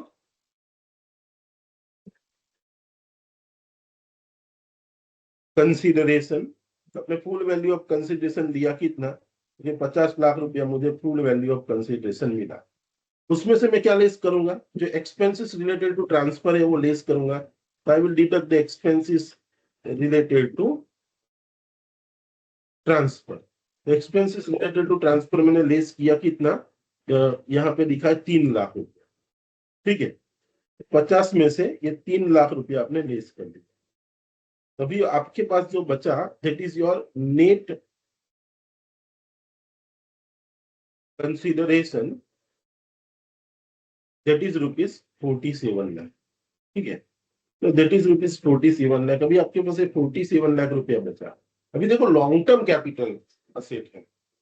ओके, तो आपको देखना है कि लॉन्ग टर्म कैपिटल असेट है और वो भी लैंड एंड बिल्डिंग है, तो उसमें मुझे इंडेक्सेशन का बेनिफिट मिलेगा या नहीं मिलेगा। अगर मिलेगा तो मुझे क्या करना है, देखना पड़ेगा, मुझे वो चार्ट देखना पड़ेगा। देखो मैंने लैंड और बिल्डिंग के केस में date of purchase is also before and date of sale is also before 30 July 2024 से पहले। मतलब ये कैटेगरी में आ रहा है, ये कैटेगरी में आ रहा है, ये कैटेगरी में आ रहा है, आपको देखना है। You can see here date of purchase is 20/7/2020, मतलब पहले का है। 23 जुलाई 2000 पहले के से ही आपने बाय किया है, तो ये तो बिफोर है। और 25/4/2024, देखो 25/4/2024 इज ऑल्सो 23 जुलाई 2024 से पहले। मतलब यहाँ पे आपको देखो दोनों डेट बिफोर है, परचेज की डेट और सेल की डेट दोनों बिफोर है, लैंड ऑन बिल्डिंग के केस में अगर दोनों डेट बिफोर है तो इंडेक्सेशन का बेनिफिट मिलेगा यस, और कौन से रेट से टैक्स पे करना पड़ेगा 20%। तो यहाँ मुझे इंडेक्सेशन का बेनिफिट मिलने वाला है तो मुझे इंडेक्सेशन कैलकुलेट करना पड़ेगा। ठीक है, तो देखो यहाँ पे इंडेक्सेशन आप क्या करोगे, ये सबसे पहले यहाँ से आपको ये तो मिल गया कंसीडरेशन। अभी आप इंडेक्स कॉस्ट ऑफ इसमें से लेस क्या करोगे, you will deduct the index cost of acquisition. Index cost of acquisition आप यहां से लेस करोगे तो कैसे कैलकुलेट करोगे, देखो index cost of acquisition calculate करना है तो आपका कॉस्ट ऑफ एक्विजिशन क्या था वो आप देखोगे। Cost of acquisition was 23 lakh, तो मैंने कॉस्ट ऑफ एक्विजिशन यहां लिया 23 लाख, मल्टीप्लाई बाय क्या करते हैं, क्योंकि इंडेक्स और CII of the year of transfer, तो CII of the year of transfer कितना है, CII of the year of transfer is 363। ये तो आपको याद ही रखना है, याद रह ही जाएगा। 363 ही लेना है, ये सब करंट ईयर का, तो 363 आपको एग्जाम में भी दिया होगा, डोंट वरी। और which was the year of purchase, you can see when it was purchase 20/7/2020। 20/7/2020 કયા વર્ષમાં આવે, તો 2020-21 1/4/2020 થી 31/3/2020 ની વચ્ચે આ ડેટા આવે, તો 20-21 વાળા વર્ષમાં ફોલ થાય ડેટ ઓફ પરચેસ। તો 20-21 ની આપણી इंडेक्स कॉस्ट ऑफ एक्विजिशन के पीछे આપણે લઈ લઈશું 20-21 ની, तो 20-21 की देखो कि कितनी इंडेक्स कॉस्ट ऑफ एक्विजिशन 301, तो यहाँ इसको 301 से मैं डिवाइड करता हूं। ऐसा करने से जो वैल्यू मिलती है, देखो ये 23 लाख है,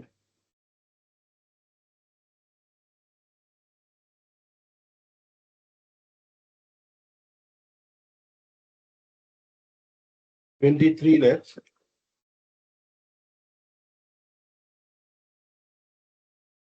multiplied by 363 divided by 301। ऐसा करने से जो कीमत आई 27,73,754। तो देखो 27,73,754, ये मेरा इंडेक्स कॉस्ट। देखो इंडेक्स कॉस्ट ऑफ इंप्रूवमेंट नहीं दिया आपने कि असेट में कोई खर्चा किया, ऐसा नहीं है, लेकिन आपको दिखा देना कि इंडेक्स कॉस्ट ऑफ इंप्रूवमेंट कुछ है तो कि नहीं दिया है, सब में आपको इंप्रूवमेंट किया ऐसा नहीं दिया है तो है नहीं। तो देखो आपने असेट को इतने में, आपका नेट कंसिडरेशन था, आपने इसको इतने में बेच, तो ऐसा करने से आपको जो भी कैपिटल गेन हुआ, what is the capital gain, your capital gain is 47 lakh minus ये वाला अमाउंट 27 लाख। देखो इसको आप 47 लाख यहां से लेस करोगे, जो अमाउंट आता है ये आता है 19,26,245। Your capital gain here is how much, 19,26,245। इतना आपको कैपिटल गेन हुआ, ये आपका लॉन्ग टर्म कैपिटल गेन है। But will it be taxable, answer is that कि suppose if you are investing this money, ये कैपिटल गेन का पैसा है, आप या तो 2 साल के अंदर नया घर बना देते हो, या तो नया घर खरीद लेते हो, या तो 3 साल के अंदर नया घर कंस्ट्रक्ट करते हो, या तो फिर 1 साल पहले आपने नया घर ले रखा। ओके, હવે તો in that case you can get the benefit. તો આ કેસમાં આને શું કર્યું, નવું ઘર ખરીદ્યું નથી પણ એને બેંકની અંદર પૈસા કેપિટલ ગેન ડિપોઝિટ સ્કીમમાં 15 લાખ રૂપિયા મૂકી દીધા છે નવું ઘર ખરીદવા માટે, તો એને 15 લાખ રૂપિયાનો બેનિફિટ મળશે। તો C here he will get the exemption under section 54, so see he will get the exemption under section 54। કેટલું exemption મળશે, કે જેટલાનું નવું ઘર લીધું છે એ અમાઉન્ટ કા પછી બેંકમાં મૂક્યું છે એ અમાઉન્ટ, या तो फिर capital gain which ever is lower. तो आपका कैपिटल गेन कितना ये है, और आपने बैंक में कैसा कितना पैसा डिपॉजिट किया है 15 लाख, तो ये दोनों में से लोअर कितना है, तो कि ये दोनों में से लोअर ये है। So you will get the exemption of rupees 15 lakh because you have deposited 15 lakh in the bank and you have assured that within 2 years you will buy the house. तो इतना करने से आपको ये 4,26,245 रुपया है, इतने पे ही आपको टैक्स भरना पड़ेगा। और देखो आपने इंडेक्सेशन का बेनिफिट लिया है, उस पे कितने परसेंटेज से टैक्स पे करना पड़ेगा, ये अमाउंट पे 20%। समझेला 19 અહીંયા તમે 15 ની જગ્યાએ તમે સપોઝ 20 લાખ રૂપિયા બેંકમાં મૂકી દીધા, પછી 20 લાખ રૂપિયાનું તરત નવું ઘર લઈ લીધું, તો તમને એક્ઝમ્પશન કેટલાનું મળે? તો કે કેપિટલ गेन का अमाउंट और amount invested in the new house which ever is lower.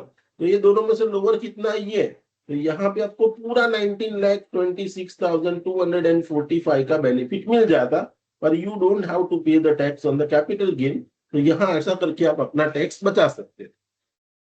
और देखो यहाँ पे अगर ये कैपिटल गेन का अमाउंट 10 करोड़ से ज्यादा कोई होगा, सपोज आपको यहाँ 15 करोड़ का अमाउंट है, आपने 15 करोड़ का कैपिटल गेन है और आपने 15 करोड़ बैंक में भी रख दिया है, तो 15 करोड़ का नया घर लिए, तो आपको एग्जम्पशन मैक्सिमम कितने का मिलता है? यहाँ बोला है कि 10 crore is a maximum limit. भले तुम्हें 9 घर 15 करोड़ में मिल गया, તમને मैक्सिमम कितना करोड़ નો બેનિફિટ મળે? 10 કરોડ નો। 15 માઈનસ 10, ભલે તમે 15 નું ઇન્વેસ્ટમેન્ટ કર્યું, in that case you can get the exemption of 10 crore and 5 crore पे आपको टैक्स भरना ही पड़ेगा।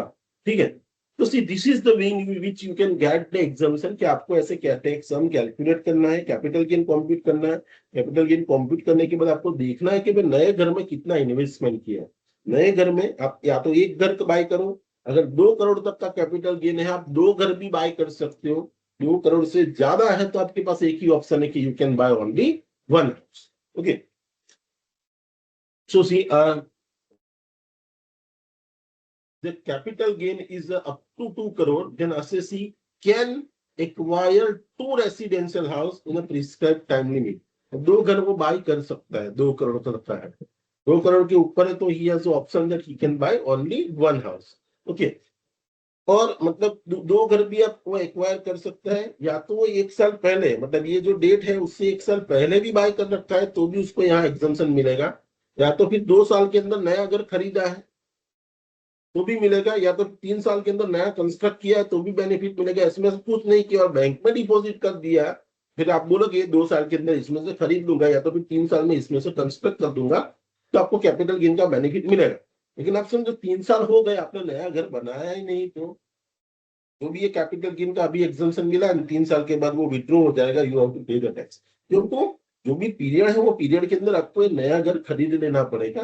ओके, सपोज આજે ઘર વેચીને આવતીકાલે નવું ખરીદ લીધું, એનો મતલબ શું છે? 2 વર્ષના ટાઈમની અંદર તમે નવું ઘર ખરીદી લીધું છે તો તમને એક્ઝમ્પશન મળી જશે, તો બેંકમાં ડિપોઝિટ કરાવવાની જરૂર નથી। તો તમને એવું લાગે હજુ ઘર શોધવામાં ટાઈમ લાગશે તો તમે બેંકમાં ડિપોઝિટ કરી દો, 2 વર્ષની અંદર નવું ખરીદો, જેટલા પૈસા બેંકમાં ભર્યા છે on that you can claim the exemption। So this is what section 54 says। All of you understood this section 54? Hello? Yes, sir. Okay, so this is the way in which you can calculate the। और से देखो नया घर जो आपने खरीदा ना उसको भी आपको 3 साल तक लॉक इन पीरियड में रखना पड़ेगा। ओके, तो ये घर के सामने घर खरीदना, उसके लिए कौन सा सेक्शन है? Section 54। Now the next section is section 54B। देखो सेक्शन 54B में क्या लिखा है? Exemption for urban agriculture land.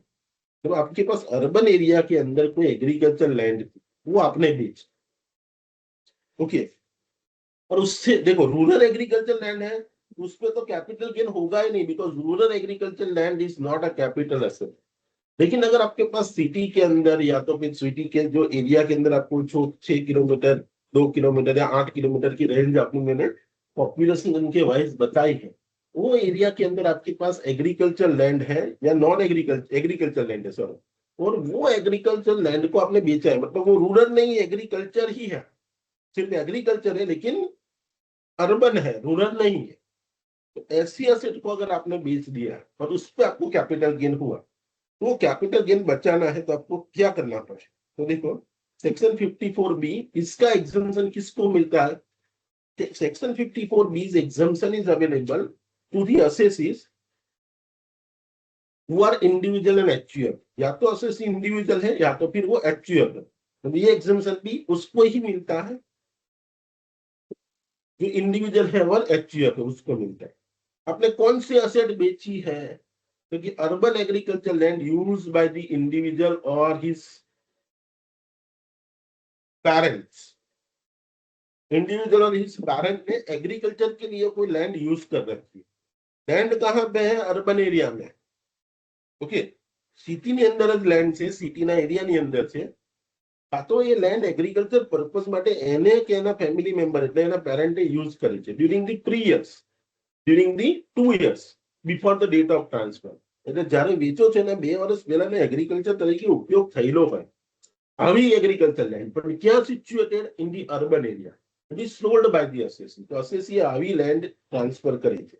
આવી લેન્ડ ટ્રાન્સફર કરવાથી એને જે ગેન થયો છે, शॉर्ट टर्म होगा तो भी चलेगा, लॉन्ग टर्म होगा तो भी चलेगा. देखो यहाँ पे 54 में what was the requirement? Gain must be a compulsory long term capital gain. But in case of 54B what is the requirement? The gain may be a short term capital gain, gain may be a long term capital gain. Okay, आपको gain हो रखा है. आपने क्या बेचा है? तो urban agriculture land बेचा है, उससे आपको शॉर्ट टर्म या लॉन्ग टर्म कैपिटल गेन हो रखा है. अभी ये कैपिटल गेन पे आपको टैक्स बचाना है. अगर टैक्स बचाना है आपको तो what is the option with you? The option with you is this. You are suppose to acquire new agriculture land either in urban area और इन रूरल एरिया. लैंड वेची છે અર્બન હોવી જોઈએ, નવી બાય કરો છો લેન્ડની સામે લેન્ડ કેપિટલ ગેન નો tax બચાવવા માટે. तो ये लैंड हम कई हो सके, इट मे बी अर्बन और रूरल. बेच रहे हो वो हमेशा अर्बन होनी चाहिए, लेकिन नई बाय कर रहे हो इट मे बी अर्बन और रूरल. ओके, एंड सी ये आपको कब परचेस करनी पड़ेगी? You have to purchase within 2 years after the date of transfer. Okay, तो आपने जब परचेस की है, सेल की है, उसके 2 साल के अंदर आपको बाय करनी पड़ेगी विद इन 2 years. ओके, अगर आप 2 साल के अंदर बाय करनी है आपको, तुरंत बाय कर दोगे प्रीवियस ईयर खत्म होने से पहले या रिटर्न फाइल करने से पहले, दैट इज ओके. लेकिन you can not file, you can not purchase. तो your option, you can deposit that money in your capital gain account scheme. ये कैपिटल गेन अकाउंट स्कीम में आप ये पैसे डिपॉजिट करा, और आपको कितना कैपिटल गेन का बेनिफिट मिलेगा? क्योंकि बेनिफिट कितना मिलेगा? तो जो भी कैपिटल गेन हुआ है वो, और नई एसेट में जो इन्वेस्ट किया है, whichever is lower, that is allowed as a exemption, कि उतना आपको एग्जम्पशन मिलेगा.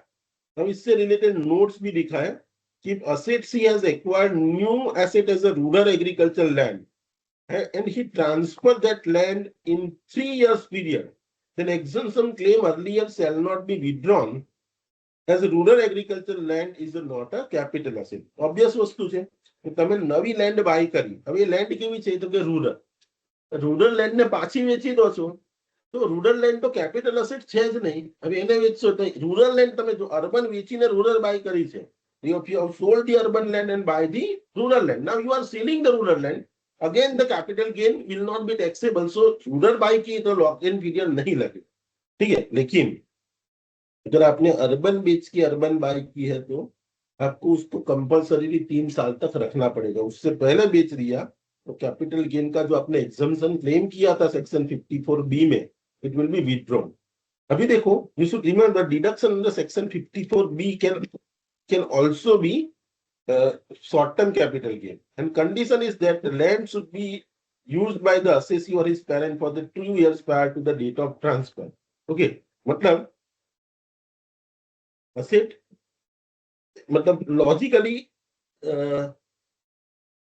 ये सेक्शन ऐसा बोलता है कि अभी आपको शॉर्ट टर्म कैपिटल एसेट आपने बेची है तो आपको इसका बेनिफिट मिलेगा सेक्शन 54B का. इन प्रैक्टिकल ये पॉसिबल ही नहीं है. यू कैन सी લેન્ડના કેસમાં તમે શોર્ટ ટર્મ ક્યારે કહી શકો? લેન્ડના કેસમાં શોર્ટ ટર્મ ક્યારે કહી શકો? સોરી, લોંગ ટર્મ ક્યારે કહી શકો? It is hold more than 2 years. એટલે તમારી પાસે 2 વર્ષ મિનિમમ તમે અસેટ હોલ્ડ કરી હોય તો તમે એને લોંગ ટર્મ કહી શકો. 2 વર્ષથી ઓછો પીરિયડ છે તો તમે શું કહેશો? Short term asset. Short term છે, અર્બન છે. પણ જો તમને આ સેક્શનનો બેનિફિટ લેવો હોય તો શું રિક્વાયરમેન્ટ છે? કે અસેસીએ કે એના પેરેન્ટ્સે આ અસેટ 2 વર્ષ છે ને એગ્રીકલ્ચર યુઝમાં વાપરેલી હોવી જોઈએ. સપોઝ તમારો પીરિયડ ઓફ હોલ્ડિંગ જ 2 વર્ષથી ઓછો હોય તો શોર્ટ ટર્મ કેપિટલ અસેટ થશે. તો તમને બેનિફિટ તો મળી શકે આ સેક્શનમાં, તો સાથે પેલો ક્રાઇટેરિયા પણ ફૂલફિલ થવો જોઈએ કે એને કે એના પેરેન્ટ્સે આ એસેટને 2 વર્ષ કમ્પલસરી એગ્રીકલ્ચરમાં વાપરેલી હોવી જોઈએ. સપોઝ મેં આજે લેન્ડ બાય કરી, એગ્રીકલ્ચર લેન્ડ અર્બન એરિયા, ને 2 મહિના પછી હું વેચી દઉં છું, તો મને કેપિટલ ગેઇન શોર્ટ ટર્મ થશે. અને હું સપોઝ બીજી એગ્રીકલ્ચર લેન્ડ બાય કરું, મને 54B નો બેનિફિટ મળવો જોઈએ, પણ મેં કે મારા પેરેન્ટે તો એને 2 વર્ષ માટે એગ્રીકલ્ચર પર્પઝ માટે વાપરી નથી, એનો મતલબ 54 નો બેનિફિટ નહીં મળે. But to claim the benefit, what is the requirement? The asset may be a short term, but see what is the requirement? It must be used by the assessee or his parents at least for 2 years for agriculture purpose. Then and then, on sale of that land, and if you buy the another agricultural land, you can get the benefit of section 54B. And logically, જોવા જઈએ ને તો ભલે અહીંયા short term લખ્યું, પણ આ section practically શાના માટે છે? લોંગ ટર્મ કેપિટલ ગેઇન માટે છે. શોર્ટ ટર્મમાં તમે શોર્ટ ટર્મ અસેટ હશે, તમે એ ક્રાઇટેરિયા ફૂલફિલ કરશો, ભાઈ શોર્ટ ટર્મ છે, 2 વર્ષ કરતા ઓછી છે મારી પાસે પીરિયડ, તો શોર્ટ ટર્મ છે, તો તમને બેનિફિટ લેવા જશો, તમને પેલી રિક્વાયરમેન્ટો ફૂલફિલ જ નહીં થાય કે તમે કે તમારા પેરેન્ટે આ asset it should be used for agriculture purpose. Are you getting what I try to convey? Hello? Yes, Hello? sir. Yes, sir. Okay, beta. Now the next section Yes, sir. is okay, beta. Next section is the section 54D. ये जो section है, section 54D, आज हमें section 54D तक करेंगे, बाकी के 2 section कल करेंगे. ठीक है? तो सेक्शन 54D क्या कहता है? What section 54D says? देखो ये सेक्शन का बेनिफिट किसको मिलता है? To the any person. देखो यहाँ पहले 2 सेक्शन की रिक्वायरमेंट क्या थी? पहले 2 सेक्शन की रिक्वायरमेंट ये थी कि असेसी मस्ट बी इंडिविजुअल और एक्चुअल. यहाँ सेक्शन 54D की लिए रिक्वायरमेंट क्या है कि असेसी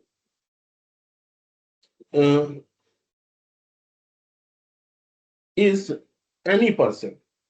और देखो उसने कौन सी असेट सेल की होनी चाहिए. तो सेल नहीं, लेकिन यहाँ एक वर्ड यूज किया है कंपल्सरी एक्विजिशन, मतलब गवर्नमेंट ने आपकी ले लिया असेट. कौन सी? क्योंकि for land or building which was used by assessee for his business of industrial undertaking during 2 years prior to the date of transfer. એટલે તમારી પાસે કોઈ industrial undertaking હતી, industry ની માટેની રાખેલી કોઈ land का building હતી. So asset was either land which was used for industrial purpose, like GIDC માં તમારો plot છે, so it is a land which was kept by you as a industrial purpose. પછી land ની ઉપર building પણ બનેલી છે. It is building four industrial purpose. તમે લેન્ડ કે બિલ્ડિંગ ઇન્ડસ્ટ્રીયલ પર્પઝ માટે વાપરતા હતા. ભાઈ ગવર્મેન્ટે તમારી પાસેથી કમ્પલસરી લઈ લીધી. સપોઝ ત્યાંથી કોઈ રેલવેની લાઈન નીકળે છે, પછી નીચેથી ઓઇલ નીકળ્યું કે कोई हाईवे निकले, गवर्नमेंट ने आपसे कंपलसरी ले लेने के बाद या तो आपको शॉर्ट टर्म कैपिटल गेन हुआ है, लॉन्ग टर्म कैपिटल गेन हुआ है, ऐसा कुछ हुआ. Okay, but see what is the requirement. यहाँ पे भी भले शॉर्ट टर्म लिखा है, लेकिन यहाँ रिक्वायरमेंट क्या है कि जो आपकी असेट कंपल्सरीली एक्वायर्ड कर ली है गवर्नमेंट ने, वो असेट आपने आपके बिजनेस के लिए, ओके देखो, is used by the assessee for industrial purpose during 2 years prior to the date of transfer. Okay, date of transfer के 2 साल से पहले या 2 साल के अंदर उसने इंडस्ट्रियल पर्पस के लिए उसका यूज किया हुआ होना चाहिए. एक दिन भी चला किया कोई प्रॉब्लम, इंडस्ट्रियल यूज हुआ होना चाहिए. उस देखो यहाँ पे भी वही क्राइटेरिया है कि 2 साल के अंदर अंदर आपने उसका यूज ड्यूरिंग लिखा है, फॉर नहीं लिखा है. तो 2 साल के अंदर कभी भी, मतलब यहाँ शॉर्ट टर्म कैपिटल गेन में भी आपको बेनिफिट तो मिलेगा, 2 साल के अंदर अंदर आपने, मतलब जो दिन बेची उसके 2 साल पहले उसका यूज एग्रीकल्चर के लिए यूज हुआ होना चाहिए. यहाँ पे भी ऐसा है कि वो असेट जो है वो 2 साल के अंदर अंदर कभी भी इंडस्ट्रियल पर्पस के लिए असेट यूज हुई होनी चाहिए. मतलब आपकी इंडस्ट्रियल लैंड और बिल्डिंग कंपल्सरी गवर्नमेंट ने एक्वायर कर दी, और वो लैंड और बिल्डिंग कैसी है, वो इंडस्ट्रियल है, और आपको शॉर्ट टर्म या लॉन्ग टर्म कोई भी कैपिटल गेन हुआ, ठीक है, तो आपको अगर इस पे कैपिटल गेन हुआ है, वो कैपिटल गेन पे टैक्स बचाना है. तो टैक्स बचाने के लिए आपको क्या करना पड़ेगा, you have to acquire new land और बिल्डिंग फॉर इंडस्ट्रियल अंडरटेकिंग. नवी લેન્ડ અને બિલ્ડિંગ તમારે બાય કરવાની છે અને એ પણ કેવી તો કે જે ઇન્ડસ્ટ્રીયલ પર્પઝમાં વાપરી શકાય એવી that you have to buy. And within what period you have to buy? Within 3 years from the date of receipt of compensation. Government પાસેથી તમને કોમ્પેન્સેશન મળ્યું ને એના 3 વર્ષની અંદર તમારે આ લેન્ડ બાય કરવાની છે કે આ બિલ્ડિંગ બાય કરવાની. તમે ત્યાં સુધી શું કરશો, તમને આ વર્ષે બેનિફિટ થયો तो सपोज 3 साल तक गवर्नमेंट वेट नहीं करेगी. अगर आपको ये बेनिफिट लेना है तो आपको क्या करना है, या तो आप तुरंत लैंड या बिल्डिंग बाय कर दो. अगर आप वेट करना चाहते हो 3 साल तक तो you can deposit this money in the capital gain account scheme में डिपॉजिट करवा दो. और कितना आपको बेनिफिट मिलेगा तो सी, कितना पैसा आपने नई लैंड में इन्वेस्ट किया, नई बिल्डिंग में इन्वेस्ट किया है, या तो फिर आपने वो कैपिटल गेन अकाउंट में डिपॉजिट किया वो पैसा और अमाउंट ऑफ कैपिटल गेन, ये दोनों में से जो लोअर है उतना आपको एग्जम्पशन मिलेगा. और लॉक इन पीरियड बोला है सेम एज सेक्शन 54. तो सेम एज सेक्शन 54, सेक्शन 54 में क्या बोला है, 3 साल तक आपको असेट आपके पास रखनी है, बेचनी नहीं है. ओके, यहाँ पे भी कितना साल आपको आपके पास रखनी पड़ेगी, you have to keep it for 3 years. Okay, तो यहाँ हमने 3 सेक्शन देखा. देखो, पहले में घर के सामने घर आपको बाय करना है. ओके, लेकिन आप इंडिविजुअल या एचयूएफ होना चाहिए 54 के लिए. दूसरा सेक्शन हमने देखा, वो भी इंडिविजुअल और एचयूएफ को ही बेनिफिट मिलता है. उसमें अर्बन एग्रीकल्चर लैंड के साथ में आप रूरल या अर्बन कोई भी लैंड बाय. और तीसरे में आप ट्रांसफर नहीं बोलते, यहाँ बोला है आपका कैपिटल, आपकी जो कैपिटल एसेट है बीइंग इंडस्ट्रियल लैंड और building was compulsorily acquired by the government. ગવર્મેન્ટે લઈને તમને જે દિવસે પૈસા આપ્યા તે દિવસથી 3 વર્ષની અંદર તમારે નવી ઇન્ડસ્ટ્રીયલ બિલ્ડિંગ કે લેન્ડ બાય કરવાની છે. અને જેટલું ઇન્વેસ્ટમેન્ટ તમે નવામાં કર્યું તો પછી બેંકમાં ડિપોઝિટ કર્યા, that much exemption you will get under section 54D. Okay, now another 2 sections are that is section 54EC and last section is section 54F. ये 2 sections हमें कल डिस्कस करने हैं. ठीक है, so tomorrow we will going to discuss these 2 sections. Lecture again. हाले स्मिताबेन ना lecture નો શું સ્ટેટસ છે?